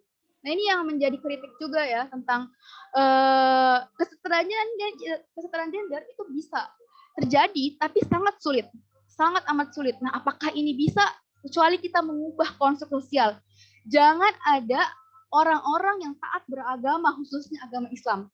Percaya aja kalau banyak orang yang enggak taat beragama Islam, kesetaraan gender 50-50 ini akan terjadi. Tapi apa efeknya? Nah, dijelaskan di bab 5 kayak gitu. Di bab 5 ini beliau mengutarakan dari individu, ya udah panjang banget. 7 menit lagi sudah menjelaskan gitu dari tingkat individu sampai sosial. Sosial ini menarik yang bagian sosialisme, tapi saya nggak ngangkat di situ, saya hanya di bagian liberal. Dan setiap tingkatan sosial ini beliau memberikan kritik dan ada asumsi seperti yang dasar asumsi ini di buku Bu Ratna Megawangi. Selanjutnya penghapusan nature feminin pada tingkat individu. Yang menarik ini sebenarnya saya awalnya dari praktisi ke praktisi ke bacaan gitu. Berbeda dengan teman-teman lain yang mungkin bacaan ke praktisi kayak gitu. Dan nggak praktisi pro-pro banget gitu lah. Masih kayak kecambah lah. Nah, maksudnya adalah ketika saya melihat ini, tingkat individu sudah ada pendidikan-pendidikan yang sudah sangat akrab. Apa itu? Pendidikan androgini. Nah, ini sebenarnya solusi dari pemikiran bagaimana feminin mode dari perempuan atau fitrah kelembutan atau dari perempuan itu sendiri itu bisa menurun dan laki-laki bisa menurunkan juga maskulinitasnya. Nah, di sini sempat ya dulu sama Caca bersama Fatih Wongki dan kami di kelompok feminis, Fatih Wongki mengutarakan ini, one is not born but rather becomes a woman. Seseorang tidak dilahirkan kecuali cenderung menjadi seorang wanita. Jadi maksudnya adalah wanita itu menjadi. Wanita itu ketika kita mendeklarasikan menjadi wanita, jadi semuanya awalnya itu laki-laki gitu. Kalau ada kritik atau saya salah paham nanti bisa dikritik ya, bahwa perempuan itu menjadi wanita. Apakah wanita memilih untuk mempunyai anak, memilih untuk melahirkan, memilih untuk menyusui? Nah, jadi perempuan itu yang dimaksudkan 3 tadi. Apakah kita ingin memilih itu? Kenapa? Landasan beliau adalah filsafat ekstalisme, identitas gender harus dikonstruksikan oleh individu yang bersangkutan. Jadi apa-apa yang disebut gender, apa-apa yang disebut feminin dan maskulin adalah berkaitan sekali dengan bagaimana sosiologi sosial itu mengkonstruksikan biologis. Jika tidak, wanita sudah memiliki kualitas rentan, maka akan mudah disubordinasi. Nah, ini alur logikanya mengapa mereka seperti itu.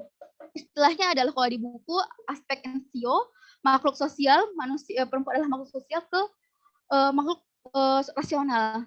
Di sini beliau mengkritik bahwa solusi yang ditawarkan berupa pendidikan androgini sulit dilakukan karena aspek lingkungan. Salah satu argumennya adalah orang sudah misalnya androgini, misalnya banci. Ketika ada banci, ada bencong dan lain sebagainya, kemungkinan besar lingkungan itu tidak menerima mereka. Nah, akibatnya mereka stres sendiri kayak gitu dengan konsep androgininya. Jadi tidak solutif. Lagi-lagi yang harus dilakukan kalau di buku itu ya apa yang dikatakan Socrates, bagaimana mengubah sosial secara radikal seperti itu. Ini yang liberal, dasar asumsinya setiap manusia memiliki hak asasi, yaitu untuk hidup, mendapatkan kebebasan, dan hak untuk mencari kebahagiaan. Kritiknya nanti adanya argumen nature yang dianggap feminis liberal menekankan aspek hak wanita dalam publik dan menggampangkan permasalahan domestik. Di sini sangat dijelaskan bagaimana stresnya perempuan ketika jauh dari anaknya. Salah satu muncul adalah konsep double burden.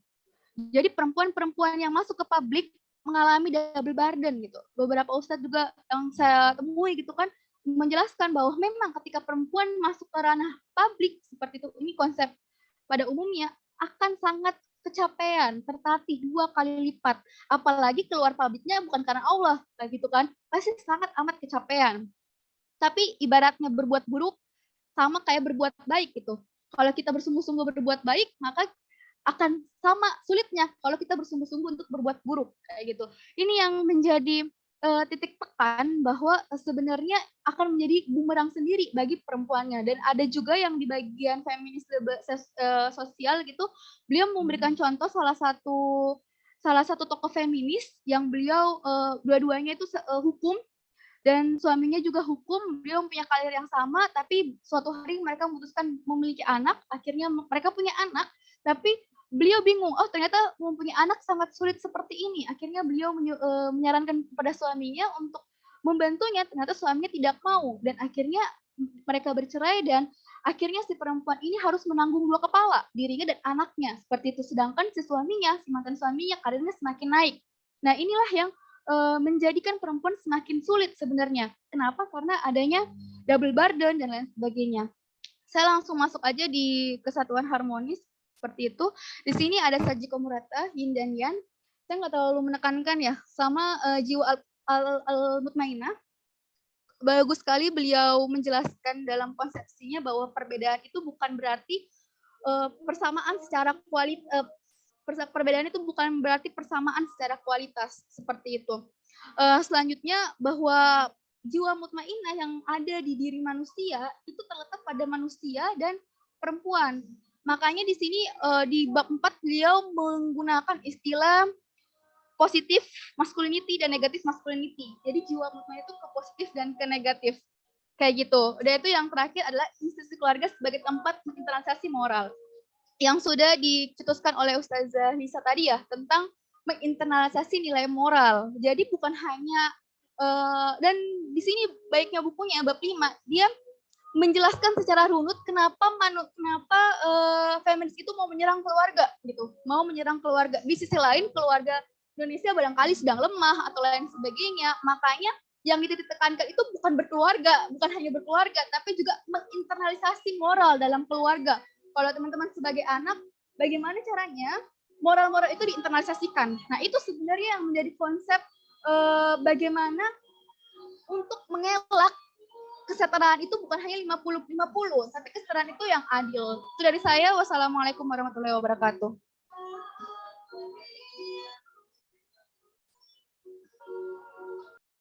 Waalaikumsalam warahmatullahi wabarakatuh. Terima kasih pemaparannya Ustazah Fira Musfira. Baik, untuk teman-teman, apakah ada yang ingin bertanya? Raise hand mungkin secara langsung. Pertanyaan bisa diajukan kepada pemateri pertama dan pemateri kedua.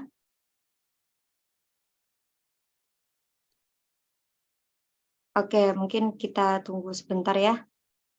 Sebelumnya Ustazah Lisa dan Ustazah Fira, mungkin ini pertanyaan dari pribadi saya sendiri, dan ini pencakupannya feminis secara global gitu, tidak yang menjurus ke buku tersebut yang membiarkan berbeda. Saya ingin menanyakan suatu perihal kejadian di realita ini ya. Jadi mungkin beberapa kali teman-teman juga sudah pernah melihat di FYP-nya, intinya itu tidak masalah gitu, anak laki-laki diberi mainan boneka atau anak perempuan diberi mainan mobil-mobilan. Nah, itu bagaimana ya tanggapannya Ustazah Lisa dan Ustazah Fira sendiri yang konsen di feminis gitu? Apakah anak sekecil itu dari dasarnya boleh diberikan mainan-mainan yang tidak sesuai dengan gendernya, seperti itu. Mungkin ini menjadi pembuka pertanyaan pertama bagi teman-teman juga. Mungkin boleh dijawab dulu Ustazah, mau Ustazah Lisa atau Ustazah Fira, nggak apa-apa.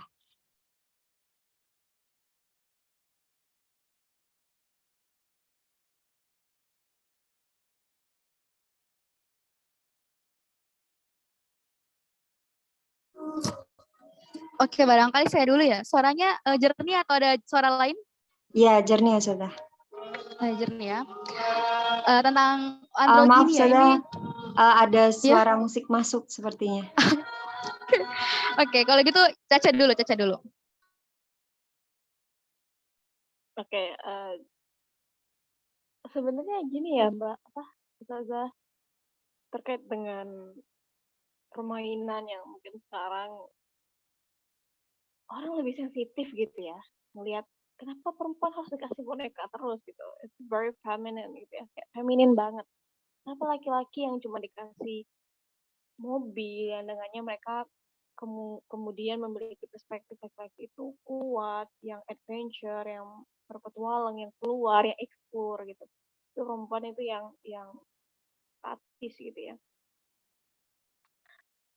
Kalau bagi saya sendiri ya, awal pertama kali saya tahu ini dan pernah dilakukan juga di barat, bagaimana kemudian mereka menemukan perempuan yang anak-anak perempuan yang diberikan mainan yang tidak sesuai dengan misalnya perempuan gitu ya, diberikan mainan laki-laki gitu. Ini besar kemungkinan mereka akan jadi lebih berkesadaran gender waktu besarnya gitu ya. Misalnya terkait dengan isu-isu LGBT gitu, itu jauh lebih menerima gitu, lebih ramah gitu ya terhadap LGBT. Terkait dengan ini sempat juga dibahas juga di kelas saya gitu, dan teman-teman saya itu menyikapinya adalah jangan membatasi perempuan hanya pada boneka-boneka saja gitu. Kalau saya sih sebenarnya melihat terkait dengan kondisi eksplisit seperti itu ya. Kalau saya sendiri tidak ingin ya membuat satu bentuk baku gitu, perempuan harus main apa dan lain sebagainya. Tapi kalau bagi saya sendiri lebih baik memang mendorong perempuan ya lebih kuat kepada femininnya gitu. Hal-hal yang kemudian bisa meningkatkan apa aspek-aspek feminitas dia seperti itu. Dan anak-anak kan kita nggak selalu berbicara permainan ya. Apakah anak perempuan nggak boleh main mobil? Kayaknya ini sangat membatasi gitu. Jadi kita sudah membuat satu pagar-pagar laki-laki mainannya ini, perempuan mainannya ini gitu. Apakah hanya terus laki-laki nanti main boneka jadi feminin? Menurut saya mungkin tidak spesifik itu ya gitu. Bagi anak-anak di usia-usia seperti itu ya mereka melihat sesuatu yang menarik bagi mereka. Yang kemudian mungkin nanti kan ini juga selaras dengan pendidikan yang diberikan. Gitu. Jadi kalau saya sih mungkin tidak terlalu spesifik membatasi harus banget seperti itu sih enggak ya. Mungkin itu. Iya, baik. Terima kasih Ustazah Lisa. Mungkin Ustazah Fira ada tambahan? Oke, baik. Bismillah. Suaranya ini ya, udah bagus ya? Maksudnya tidak ada suara lain? Iya, sudah. Oke. Jadi kita akrab ya dengan kata-kata, di balik kata ada konsep, di balik konsep ada apa? Apa Ustazah Ningrum? Buka-buka lagi. Sama kayak saya berarti. Jadi di balik Ada, konsep ada cara pandang ya. ya ada cara Nah, pandang. Begitupun tentang peristiwa yang dimana Ustazah Ningrum itu menyebutkan bahwa ada di balik itu sebuah peristiwa sebenarnya. Di balik peristiwa ada sebuah makna, di balik makna ada cara pandang sebenarnya. Jadi balik lagi niatnya apa, kenapa mengenalkan anak dan kenapa ada isu seperti itu. Oh, ternyata isu itu balik lagi ke asumsi bahwa sosial itu mampu mempengaruhi feminin maskulin. Nah, jadi balik lagi ke asumsi bahwa sosial itu sangat mampu mengubah feminin dan maskulin sehingga tujuannya adalah perempuan tidak tersubordinat kayak gitu, perempuan tidak tertindas. Nah, ada sebuah cara pandang seperti itu. Nah, tapi kita melihat nih cara pandangnya apakah memang membuat perempuan tidak tertindas? Bukankah dengan cara seperti itu perempuan masih tidak bebas dari ketertindasan? Terhadap apa? Ketika perempuan menindas dengan perempuan yang lainnya. Nah, sehingga itu asumsi yang dikritik dan asumsi itu dilatar belakangi oleh pendekatan androgini yang Bu Ratna Megawangi juga sempat mengulasnya ya dengan beberapa paragraf di dalam bukunya. Dan yang kedua, beliau juga menambahkan seperti itu, kalau misalnya kita tidak menyengajakan seorang anak laki-laki bermain apa, seorang anak perempuan bermain apa, dia akan memilih permainannya sendiri. Bahkan ketika kita mengobservasi anak-anak seperti itu, dia akan memilih pertemanan jenis kelaminnya sama, sesama laki-laki, sesama perempuan. Coba kita ke TK-TK gitu ya. Mereka akan kalau dan tapi subjeknya di Indonesia ya, yang di mana masif edukasinya itu belum berubah gitu, belum terlalu berubah. Nah, kita akan melihat secara natural seperti itu anak laki-laki akan memilih mainan mobil-mobilan tanpa kita memaksakan gitu. Ataupun ketika kita melihat keduanya ada nih anak laki-laki yang mau main boneka, ya kan? Pertanyaannya apakah itu dominan? Berapa banyak itu mewakili sebuah populasi? Nah, menarik juga nanti tentang, otak perempuan dan laki-laki gitu. Kemarin nanti insya Allah Senin saya diskusi dengan seorang teman gitu kan, beliau juga menjelaskan bahwa memang ada perbedaan antara laki-laki dan perempuan secara otak, termasuk orang-orang yang androgini atau orang-orang yang homoseksual. Itu ada perbedaannya, tapi bukan berarti otak kita tidak berkembang. Adanya neuroplastis sehingga balik lagi, apakah agama yang mengatur kita atau kita yang mengatur agama? Dan agama seperti apa yang mengatur kita? Nah, itu barangkali menjadi perbincangan sehingga jawabannya Ustazah bukan iya dan tidak, tapi menganalisis lebih dalam. Seperti itu.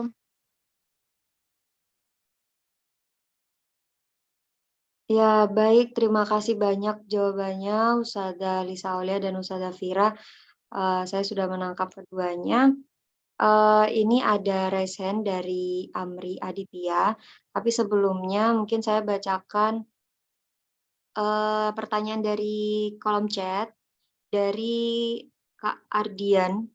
Izin bertanya, apakah kaum feminis tidak merasa terdiskriminasi ketika kaum transpuan mendominasi wanita biologis, seperti kasus Lia Thames di kejuaraan renang?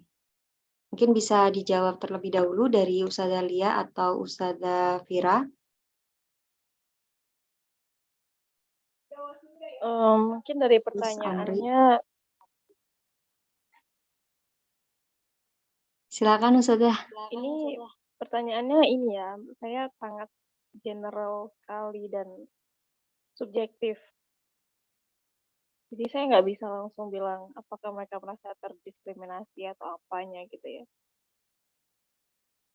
Jadi mungkin lebih dispesifikan maksudnya terdiskriminasi mungkin ya banyak transpuan saat ini di Thailand misalnya itu kan banyak sekali ya dilihatnya aja belakangnya cantik ternyata laki-laki gitu ya. Ya sekarang udah jadi masalah sih. Dan di Indonesia kan juga udah banyak ya. Balik lagi ya yang dimaksud oleh feminis diskriminasi, opresi, subordinasi itu apa gitu. Malah kalau dari saya melihat feminis, malah mereka akan sangat setuju ya melihat banyak laki-laki yang jadi perempuan gitu ya, transpuan. Kenapa gitu ya? Dengannya laki-laki mengakui bahwa perempuan itu jadi kelamin lebih unggul. Selain dari itu, apalagi sekarang pergerakan feminis sangat-sangat mengarah kepada LGBT ya, terutama queer misalnya gitu. Bagaimana kita melihat salah satunya di Indonesia itu Jurnal Perempuan sebagai salah satu gerakan feminis secara akademik ya, dan besar sekali pengaruhnya karena dia melalui tulisan ini dia sangat terbuka untuk bagaimana menerima LGBT dan menyuarakan hal tersebut secara sangat masif saya lihat. Ini kan kemudian bagaimana mereka menerima orang-orang yang punya orientasi seksual menyimpang, yang tadi mengubah kelaminnya, mengubah fungsi biologisnya, mereka sangat menerima dan sangat menyetujui, bukan melarang atau misalnya masyarakat kita yang utamanya masih menolak seperti itu. Jadi dibandingkan merasa terdiskriminasi ya, merasa tertindas atau merasa tertandingi, saya merasa mereka mungkin lebih senang ya, lebih terbuka dan lebih bahagia gitu. Kalau semakin banyak yang menjadi perempuan dengan mengubah jenis kelaminnya. Gitu. Mungkin itu deh saya. Baik, terima kasih banyak Ustazah Lia. Ustazah Lisa Aulia, apakah ada tambahan dari Ustazah Fira? Oh iya, ada suara lain nggak? Tidak ada, Ustazah. Oh iya, alhamdulillah nggak ada suara lain ya. Semoga jelas.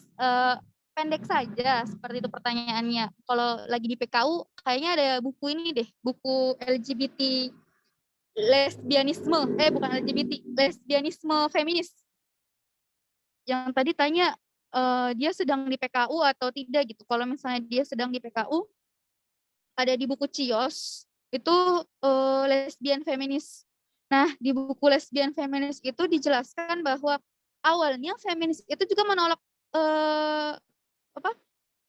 Tadi pertanyaannya tentang ini kan LGBT kan, tentang transgender gitu-gitu ya. Gini Ustazah, intinya apakah kaum feminis itu tidak merasa terdiskriminasi ketika kaum transpuan itu mendominasi wanita biologis, gitu, seperti itu. Oke, kalau yang hemat saya dari buku lesbianisme ini memang ada tanda tanya juga dari beberapa kelompok feminis yang menolak perempuan-perempuan seperti itu, perempuan-perempuan laki-laki gitu ya, untuk menjadi bagian dari feminis. Awalnya memang ada penolakan seperti itu, baik dia transgender, baik dia queer, baik dia dan lain sebagainya itu ada penolakan. Tapi perubahan terjadi ketika tahun 1980 ketika mereka ingin menggunakan banyak sekali massa sehingga bergabunglah satu sama lain. Dan efek sekarang kayak gitu feminis muslim misalnya agak malu-malu untuk mengafirmasi mereka tapi tidak menolak secara gamblang seperti itu. Barangkali secara yang sependek pengetahuan saya seperti itu, tapi betul kata Ustazah Lisa tadi barangkali harus dicek satu persatu ya feminisnya ya. Dan kami bukan bagian dari situ sehingga tidak bisa menjawab secara komprehensif.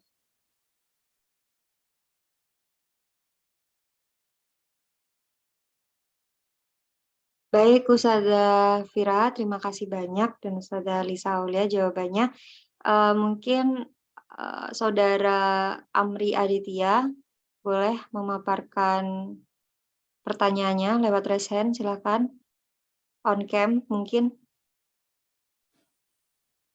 Izin nggak bisa on cam ya, baru di kampung. Suaranya jelas nggak? Insya Allah jelas. Ya, oke, terima kasih. Terima kasih kesempatannya. Jadi diskusi yang menarik gitu ya terkait masalah feminisme ini, dan memang sepertinya emang tidak habis untuk dibahas gitu ya, karena memang akan terus berkembang gitu problematikanya. Sedikit menanggapi ya tadi terkait yang pertanyaan mungkin masalah bagaimana jika anak itu mempunyai kecenderungan permainan yang dirasa ada unsur gendernya di situ ya. Tadi kan ya kalau saya sih lebih cenderung ke apa ya jawaban dari Ustazah Lisa tadi ya. Jadi kita tuh nggak semerta-merta membatasinya dengan ketat, karena kita juga bagaimanapun juga harus bisa menyeleksi gitu misalnya. Misalnya saya sendiri pun kalau punya anak laki-laki dan dia suka main masak-masakan gitu ya, boleh jadi saya dukung gitu ya. Karena boleh jadi dengan pengetahuannya atau dengan pengalaman masaknya itu atau belajar masak-masaknya itu, besok ketika sudah besar dan berkeluarga itu jadi punya sedikit rasa empati gitu ketika sudah berkeluarga. Jadi masalah masak ini kan bukan sesuatu yang begitu strict gitu, begitu lekat dengan gender gitu. Jadi bisa saling kerjasama di situ. Jadi ada ruang untuk bekerjasama gitu ya. Jadi jangan sampailah paham terkait gender ini benar-benar kita batasi secara ketat gitu ya. Nanti ya jadinya pola pikir kita terkait relasi gender ini kaku gitu. Ya lagi-lagi nanti bakal masalah yang timbul ya patriarki itu di keluarga yang tidak harmonis karena saling menyalahkan gitu ya dan sebagainya itu. Itu untuk yang pertama. Sedikit menanggapi aja. Terus yang selanjutnya saya sebenarnya sedikit tanya sih terkait tadi. Menarik ya pemaparannya dari Ustazah Lisa tadi terkait bagaimana feminisme itu berkembang. Tadi salah satu yang dikutip juga quote-nya dari Engels gitu. Beliau kan salah satu tokoh Marxis gitu ya. Di mana beliau di quote tadi itu mengkritik konsep keluarga. Jadi di sini posisi Marxis itu apakah mendukung feminisme atau bagaimana? Karena ketika kalau kita lihat secara perkembangannya gitu ya, sebenarnya kan feminisme ini kan juga seperti didukung oleh agenda-agenda atau elit-elit kapital gitu ya. Karena bagaimanapun juga isu feminisme, isu identitas, itu kan nanti juga lagi-lagi adalah salah satu upaya mengaburkan fokus utama dari Marxisme klasik gitu ya. Kalau Marxisme klasik kan perjuangannya perjuangan kelas gitu ya. Sedangkan kalau sudah bergeser ke perjuangan identitas maupun perjuangan gender, itu kan nanti mereka dalam rangka mencapai mengekalkan atau mengintegrasikan diri dalam sistem kapitalis gitu ya. Jadi mereka sudah tidak memikirkan lagi terkait masalah perjuangan gender, yang kelas-kelas yang tadi pekerja dan sebagainya, tetapi mereka lebih fokus kepada isu-isu perpecahan gitu, isu identitasnya masing-masing, isu gendernya masing-masing, dalam rangka ya lagi-lagi kapitalisme lagi seperti itu. Apakah ada hubungannya gitu ya terkait feminisme dan kapitalisme ini? Itu yang pertama. Terus terkait juga dengan kasus yang belakangan ini di Indonesia gitu ya, masih ada hubungannya sih sebenarnya dengan relasi feminisme dengan kapitalisme ini. Karena kan ketika dulu di RUU itu kan sudah goal ya kayaknya ya, yang PPKS itu ya. Itu kan salah satu argumennya mengapa kita menerima sexual consent itu karena pengaturan atau undang-undang terkait hubungan di luar pernikahan itu udah diatur di undang-undang lain, ya kan? Nah, sedangkan sekarang undang-undang itu kan baru diperjuangkan ya sepertinya ya. Saya mengikuti berita itu katanya sekarang hotel sedang dilanda pandemi gitu. Maksudnya pandemi itu apa? Pandemi kemungkinan akan adanya disahkannya ini undang-undang yang melarang untuk menginap untuk seseorang yang belum menikah gitu ya. Nah, jadi kan ini ada hubungannya lagi ya, lagi-lagi kapitalisme dengan agenda feminisme gitu ya. Nah, apakah seperti itu? Jadi itu ya mungkin pertanyaannya boleh dijawab dua-duanya atau ya salah satu terserah. Tapi lebih ke pemaparan pemateri pertama tadi sih, karena ada hubungannya dengan quote yang di quote tadi. Oke, itu mungkin ya. Terima kasih. Baik, terima kasih pertanyaannya Saudara Amri. Boleh silakan dijawab Ustazah Lisa Aulia atau Ustazah Fira. Ya, baik. Terima kasih untuk pertanyaannya terkait feminisme dan kapitalisme. Memang lekat sekali ya. Tapi mungkin pertama yang harus kita garis bawahi bersama, seringkali kita sudah punya satu pandangan, satu konsep, satu pemahaman bahwa feminis selalu aksi, tindakan, gerakannya gitu ya. Ini selalu berhubungan dengan penyaluran dana dari luar negeri, misalnya itu dari institusi-institusi ataupun pihak-pihak yang memang memiliki dana khusus untuk gender gitu. Memang ada beberapa yang begitu. Cuma nanti ketika kita sudah punya satu pemahaman yang baku seperti itu, ketika kita di lapangan dan bertemu orang-orang yang ternyata feminis dan bergeraknya itu kan aksi sosial, kita akan terbentur dan bertanya, jangan-jangan feminis yang saya pahami selama ini keliru gitu. Jadi akan muncul kebingungan dan keraguan gitu ya. Selain dari itu, saya melihat bahwa sebenarnya terkait dengan gerakan sosial ya, terutama dengan perempuan, banyak sekali teman-teman saya mereka ini aktif sekali gerakan sosialnya terkait dengan isu kekerasan seksual misalnya ya, anak-anak yang menjadi korban pemerkosaan dari orang tuanya sendiri, dari bapaknya sendiri, dari bapak tirinya, bapak kandungnya gitu ya, atau misalnya yang ibunya jadi TKW di luar, terus anaknya yang ditinggal sama bapaknya ini diperkosa dan lain sebagainya. Ini banyak sekali. Dan biasanya teman-teman saya yang kemudian melindungi begitu ya, memberikan mereka fasilitas untuk melapor dan lain sebagainya. Ini sebenarnya mereka ini bukan feminis. Mungkin kita sering lihat dari covernya, cara berpikirnya feminis gitu ya, mengusungnya kesetaraan gender, membawa isunya ini comprehensive sexual education, bawa-bawanya sexual education ke sekolah-sekolah. Tapi sebenarnya mereka ini bukan feminis dan rancu sekali ya memang feminis ini, bagaimana kita bisa mengelompokkan orang itu feminis atau bukan, ini rancu sekali. Dan di Indonesia banyak sekali pihak-pihak, gerakan-gerakan, aksi-aksi yang mereka ini pure bergerak atas keinginan untuk membantu sesama. Misalnya teman-teman saya itu ya, kasihan gitu lihat perempuan jadi korban kekerasan dalam rumah tangga. akhirnya mereka bertindak melalui institusi atau misalnya melalui P2TP2A misalnya gitu ya. Nah, cuma kenapa kemudian kita sering mengklasifikasikan dan mengkategorisasikan mereka sebagai feminis adalah karena perspektif yang kerap kali mereka pakai itu memang feminis. Karena feminis ini lebih ide-idenya, gagasannya lebih cenderung tersebar secara luas ya. Jadi lebih mudah diadopsi. Saya juga bingung ya, misalnya, kenapa teman-teman saya tidak bertanya, what's wrong with equality gender? Mereka nggak pernah nanya, karena gender itu apa masalahnya. Mereka selalu langsung mengadopsi, oh ini kayaknya bagus, ini bisa ini. Jadi dari situ kita ngelihat bahwa di masyarakat kita sendiri gitu ya, terkait feminis ini, banyak sebenarnya yang nggak paham feminis itu. Teman-teman saya yang kelihatan feminis, mereka nggak setuju sama feminis. Dosen-dosen saya misalnya, itu membahas stereotip feminis yang kelihatannya agak para feminis, tapi mereka menolak feminis gitu ya. Nah, dari situ saya kemudian membuat satu kesimpulan bahwa kita tidak bisa selalu mengatakan feminis ini pada golongan-golongan tertentu dengan karakteristik tertentu gitu. Karena ternyata di Indonesia masih banyak yang belum tahu feminis itu apa gitu. Secara teori itu nggak tahu apa gitu.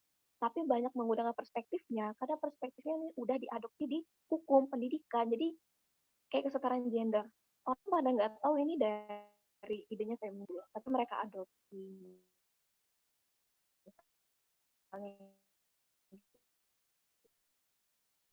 Nah, ketika kita misal misalnya, walaupun misalnya tidak 100% terikat seperti itu. Cuma dari salah satu jurnal ya, dia membincangkan permasalahan ini. Problematis terkait dengan pendanaan gerakan perempuan feminis di Indonesia. Nah, dia berbicara itu. Walaupun saya tidak terlalu membaca secara detail ya. Tapi kalau kita melihat kapitalis dan feminis ini memang tidak bisa dipisahkan ya. Misalnya di luar negeri seperti itu. Penelitian-penelitian mereka didanai gitu ya. Walaupun balik lagi menurut saya ya, balik lagi ke perspektifnya ya, bukan ke pendanaannya. Karena di Indonesia banyak gerakan feminis itu ada juga yang nggak didanai, mereka tetap bisa bergerak. Kalau terkait pendanaan, pendapat saya, kenapa feminis ini sering sekali dapat pendanaan, karena mereka ini loh sangat lekat sekali, sangat dekat sekali ya cara berpikirnya, gagasannya dengan apa-apa yang sekarang misalnya dari PBB gitu ya. Kita ngomong apa yang Convention on Elimination of Violence Against Women, ini udah jadi salah satu konvensi yang hasil rumusannya itu diadopsi hingga ke Indonesia. Nah, ini kan isi-isinya ya kesetaraan gender, perspektif gender gitu. Nah, yang kemudian memakai ini kan mostly feminis ya. Dan kemudian nanti ada pendanaan, ada proyek, ada penelitian, ya pasti mereka yang dapat karena ini selaras. Kita bisa lihat misalnya sekarang konferensi lah, entah penelitian apa. Ini kebanyakan tema-temanya gender studies gitu. Women and violence. Ya, lebih-lebih ke sana gitu kan. Jadi kalau misalnya kita bilang ya ada satu garis lurus yang kemudian menyambungkan dan menjembatani antara pendanaan ini dan feminis karena punya perspektif yang sama. Jadi sekarang feminis kan banyak sekali ya pemikiran-pemikirannya yang adopsi menjadi hukum. Misalnya kita lihat Permendikbud, itu dari tadi yang konvensi itu. Terus yang PKS juga gitu ya. Jadi rasanya memang sulit sekali untuk memisahkan keduanya, walaupun tidak semuanya ya. Tidak semuanya, kita tidak bisa mengeneralisasi. Untuk yang kedua, ini sepertinya undang-undang yang sekarang lagi sedang di ini ya. Setahu saya undang-undang dari Kemenak itu kemarin yang terkait dengan kekerasan seksual, salah satunya terkait dengan hotel ya, di mana hotel itu membuat peraturan orang-orang yang pasangan yang tidak ya yang belum menikah ini dilarang untuk masuk, dan timbul kekhawatiran ya dari masyarakat kita. Nanti gimana kalau sama orang luar negeri gitu? Kalau bagi saya sendiri sedih ya gitu, bagaimana kemudian negara-negara berkembang seperti kita ini bertopang sekali dengan negara-negara luar negeri. Seakan-akan hanya dengan pemasukan simpati dan juga kedatangan dari orang orang-orang luar negeri, negara kita ini bisa punya pendapatan penghasilan gitu. Kayak dulu masalah Australia dengan Indonesia gitu. Bagaimana Australia mengancam Indonesia dan ya terjadi permasalahan politik. Maklum ya, negara berkembang, negara miskin gitu. Jadi kita mudah sekali untuk tidak lagi mempertimbangkan, hanya menerima saja. Selain dari itu, kapitalis ini memang rasanya di mana-mana ya. Sekarang udah ngukur, ya kalau nggak gini nanti negara kita nggak bakal maju. Ya kalau nggak gini ya, terkait dengan isu-isu kesetaraan gender kan juga sama. Kita pakai ukuran kesetaraan gender biar kita dianggap negara maju. Bahkan kemarin dosen saya tuh bilang di kelas, ini negara kita terkait kesetaraan gender ini hampir melampaui Korea Selatan dan Jepang. So what? Saya pikir gitu kan. There's no difference, nggak ada perbedaan kita gitu. Maksudnya ya Jepang sama Korea secara materi, secara pemasukan dia jauh lebih dibanding kita gitu. Jadi ya balik lagi ya, bagaimana konsepsi kita melihat negara kita ini, dan kapitalisme emang agak sedikit menyedihkan juga gitu. Mungkin itu dari saya ya, kalau misalnya jawabannya belum, atau mungkin tadi belum tepat sama pertanyaannya, mungkin bisa diulang lagi Ustaz Amri. Baik. Baik, terima kasih Ustazah Lisa. Apakah jawabannya memuaskan, Saudara Amri? Ya, cukup memberi gambaran. Jadi yang saya tangkap tadi memang feminisme ini kan sebagai satu identitas gitu. Maksudnya sedangkan kayak kapitalisme maupun sosialisme itu kan juga identitas kan yang itu bisa berkolaborasi gitu ya. Karena kan feminisme kan juga ada berbagai macam ya sepertinya kan. Feminisme sosialis juga ada kalau sepertinya itu kemarin di bukunya itu. Saya agak lupa itu memang karena tidak concern bahas di feminisme. Jadi cukup menjawab pertanyaan saya. Terima kasih. Iya, baik. Mungkin nanti jika kurang jelas bisa berkomunikasi lebih lanjut. Kemudian ini ada pertanyaan, saya kira ini pertanyaan terakhir dari Pak Ahmad Mujadid Alfaini. Silahkan mungkin mau on cam atau cukup dengan unmute. Cukup on cam aja ya. Rohan ya tidak saya aktifkan kameranya gitu. Oke. Alhamdulillah, terima kasih. Sebelumnya ini saya menghormati teman-teman saya, ada saudara Amri gitu, satu studi di Bentala, kemudian ada Barisa juga senior saya di kami gitu kan. Ada yang saya sampaikan juga. Jadi terkait dengan feminisme ini kan ada hikmah dari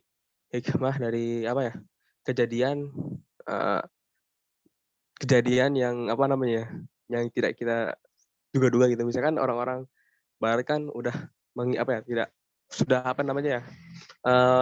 menggaungkan child free dan sebagainya kayak gitu kan. Aku kan anak psikologi juga, jadi kan diskusi ini tentang bagaimana kok child free itu gimana gitu kan. Entah itu generasi sandwich dan sebagainya gitu kan. Tapi ada hikmahnya, kita sebagai orang Islam kan bukan wajib, sunnah untuk membuat anak dan sebagainya gitu kan, untuk mempercerdas keluarga kita gitu kan. Kemudian sehingga para orientalis udah kehilangan generasi, kita sebagai generasi Islam ya ini siap mempersiapkan untuk menggantikan posisi mereka gitu untuk kejayaan Islam gitu, hikmahnya gitu. Kemudian ya ada sih yang ingin tanyakan gini ya, ketika isu gender ini kan saya baru tahu, pas saya ketahui itu kan teman-teman saya tuh yang dulunya ikut organisasi terbesar gitu kan di UIN, mereka itu memasuki ranah-ranah dari organisasi itu yang katanya feminis Islam, terus gender dan sebagainya seperti itu kan. Nah, kita ini sebagai aktivis dakwah gitu kan, bagaimana tanggapan pada pemateri gitu kan? Sebaiknya ketika kita memang ada isu kajian gitu, kita masuk terus kita lawan, atau kita cukup menghindar, atau seperti apa gitu kan? Lebih baik itu yang kajian-kajian itu seperti apa gitu sikap kita, apakah ya udahlah tinggalin aja, atau kita lawan, kita diskusi, atau kayak gimana? Gitu aja sih. Soalnya kan gerakan feminis ini kan sudah masuk ke organisasi-organisasi gitu kan. Bahkan teman-teman ada beberapa dari senior saya juga ada yang apa ya namanya ya, yang terkena paparan feminisme ini loh, gitu. Ya, harapannya apa ya maksudnya harapannya? Itu aja sih yang saya tanyakan. Kita tuh harusnya seperti apa, sikap kita tuh harus seperti apa, tindakan kita tuh apa. Lebih ke itu aja sih. Terima kasih. Oke, baik. Silakan untuk Ustazah Lisa Aulia atau Ustazah Fira dijawab terlebih dahulu. Ya mungkin bisa Mbak Fira. Ya, baik. Bismillahirrahmanirrahim. Semoga suaranya nggak ini ya, tetap jelas ya suaranya ya. Insya Allah Nanti jelas kalau Ustazah. Alhamdulillah, Bismillahirrahmanirrahim, untuk pertanyaannya yang tentang bagaimana bersikap gitu, bagaimana bersikap khususnya di perguruan tinggi. Yang pertama adalah kita tidak usah takut terhadap feminis kayak gitu. Feminis itu apa-apa yang ada di feminis pun pun feminis itu atau feminisme itu sendiri banyak meminjam dari perspektif-perspektif lain. Misalnya di liberal, mereka menggunakan Genlock, setelah itu di sekuler mereka menggunakan Marxist dan Engels, dan kita tidak usah takut, dan sudah disebutkan oleh Ustazah Lisa tadi sebelumnya kalau sebenarnya Islamic worldview di setiap manusia, di setiap individu itu sangat amat bergantung dengan pemahamannya, dan itu sangat meluas. Bahkan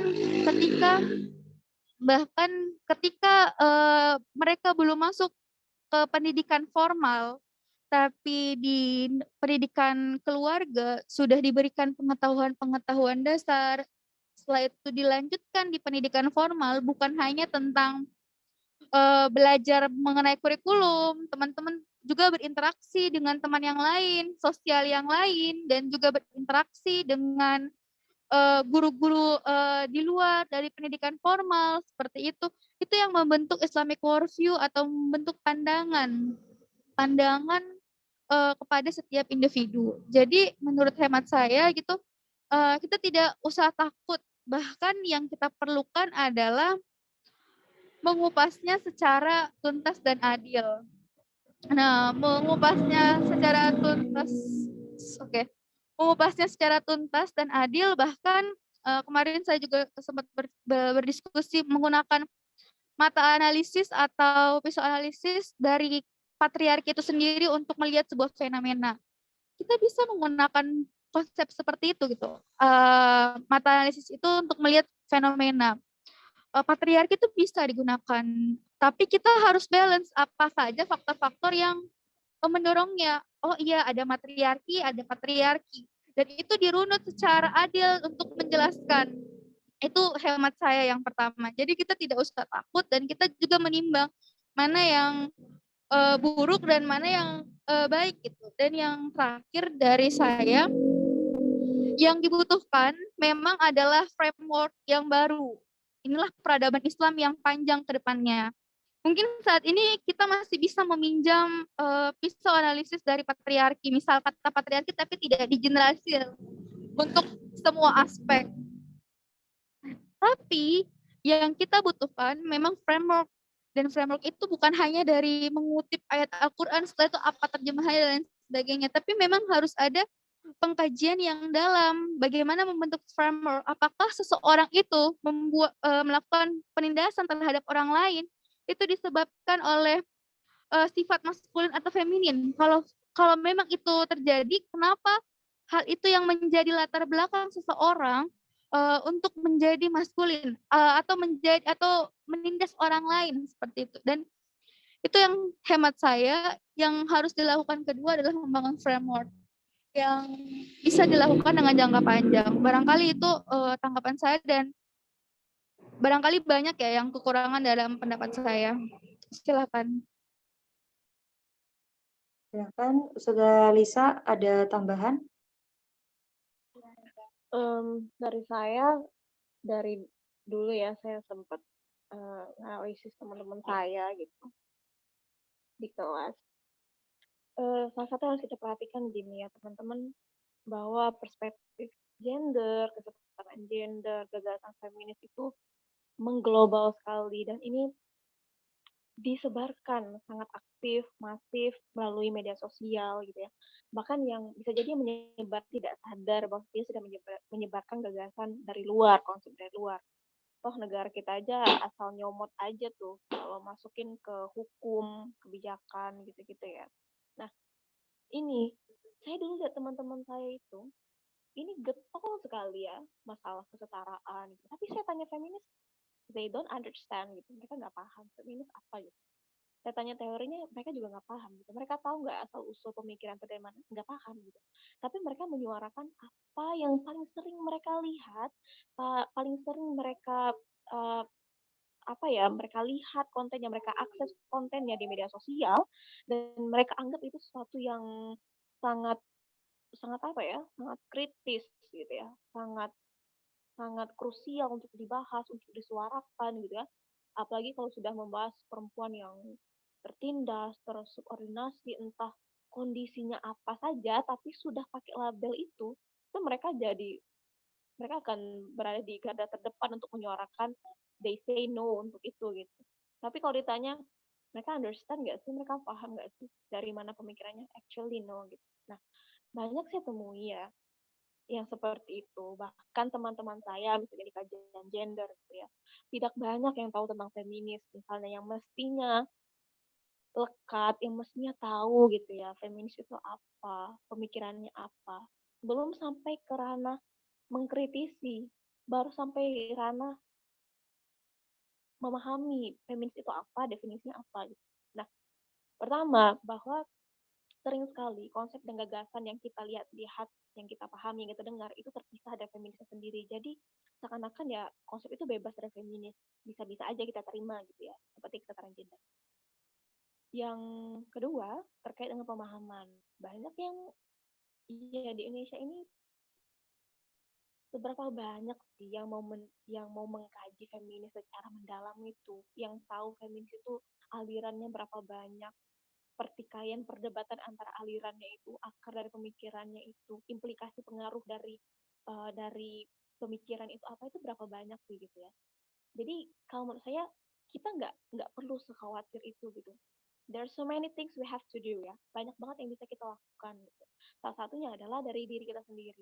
Pastikan gitu kita paham, pastikan kita sudah mendalami ketika orang bertanya ataupun misalnya orang bingung. Sebenarnya ini apa yang terjadi? At least kita bisa menjadi sumber bagi mereka untuk mengetahui dengan perspektif yang benar ataupun tepat.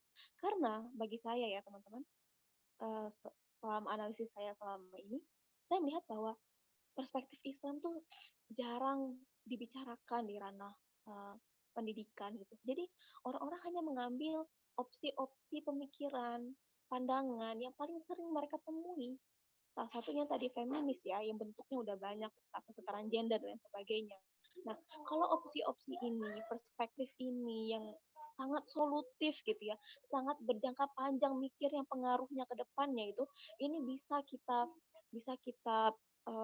munculkan, bisa kita tonjolkan, terutama lewat tulisan begitu, saya yakin ya akan banyak orang yang mempertimbangkan untuk melihat berbagai isu, terutama terkait kejahatan seksual misalnya gitu ya, dan menolak sendiri, akan memikirkan sendiri feminis. Bahwa feminis ini ada masalah dan sebagainya. Jadi memang baik lagi memang sulit ya memang kalau lihat sosial kita yang kebanyakan masih suka budaya ikut-ikutan, kok kayaknya keren gitu, kayak kenapa negara ngurusin selangkangan aku gitu-gitu. Kayak banyak sekali ya gerakan-gerakan sekarang seperti itu. Dan kedepannya akan semakin banyak lagi. Jadi tugas kita banyak gitu ya. Tapi at least dari kita sendiri kita paham feminis itu apa seenggaknya. Dan banyak juga teman-teman itu yang sebenarnya mereka nggak paham. Mereka cuma ikut-ikut aja. Dan kalau kita ngasih pemahaman yang baik dan juga punya tindakan ya. Saya juga lihat sekarang banyak dari pihak-pihak kita gitu itu mulai memberikan ruang gitu ya, mulai memberikan perlindungan kepada perempuan yang mungkin korban dari kejahatan seksual dan sebagainya. Nah, tindakan-tindakan yang nyata seperti ini akan memberikan satu bentuk image bahwa ada bentuk perspektif lain yang bisa menolong perempuan. Gitu. Mungkin itu deh saya.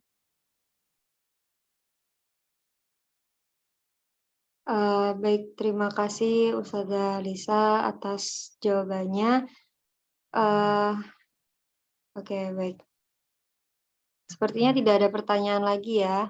Saya ucapkan terima kasih untuk teman-teman semuanya. Sebenarnya kajian feminis ini kita mengadakan di Al-Munadi setiap Ahad malam, jadi insya Allah besok akan ada kajian lagi. Kajiannya ini cukup membayar 20.000 di awal dan nanti akan seterusnya gratis dan kebetulan sudah pertemuan ke-31 ya Ustazah Lisa? Atau 30 seperti itu. Nah, itu dapat jika ketinggalan gitu bisa mendapatkan rekamannya dari yang pertama, itu nanti free ketika sudah membayar 20.000 tersebut. Nah, untuk Senin malam kita ada kajian Mukasyafatul Qulub dan insya Allah Naliko ini di bulan depannya lagi akan diisi oleh Ustadz Sandiko dan Ustadz Aco yang temanya mungkin tidak lebih dari hukum ekonomi ya, begitu. Terima kasih partisipasinya teman-teman semuanya. Semoga ilmu yang kita dapatkan malam ini bermanfaat dan pastinya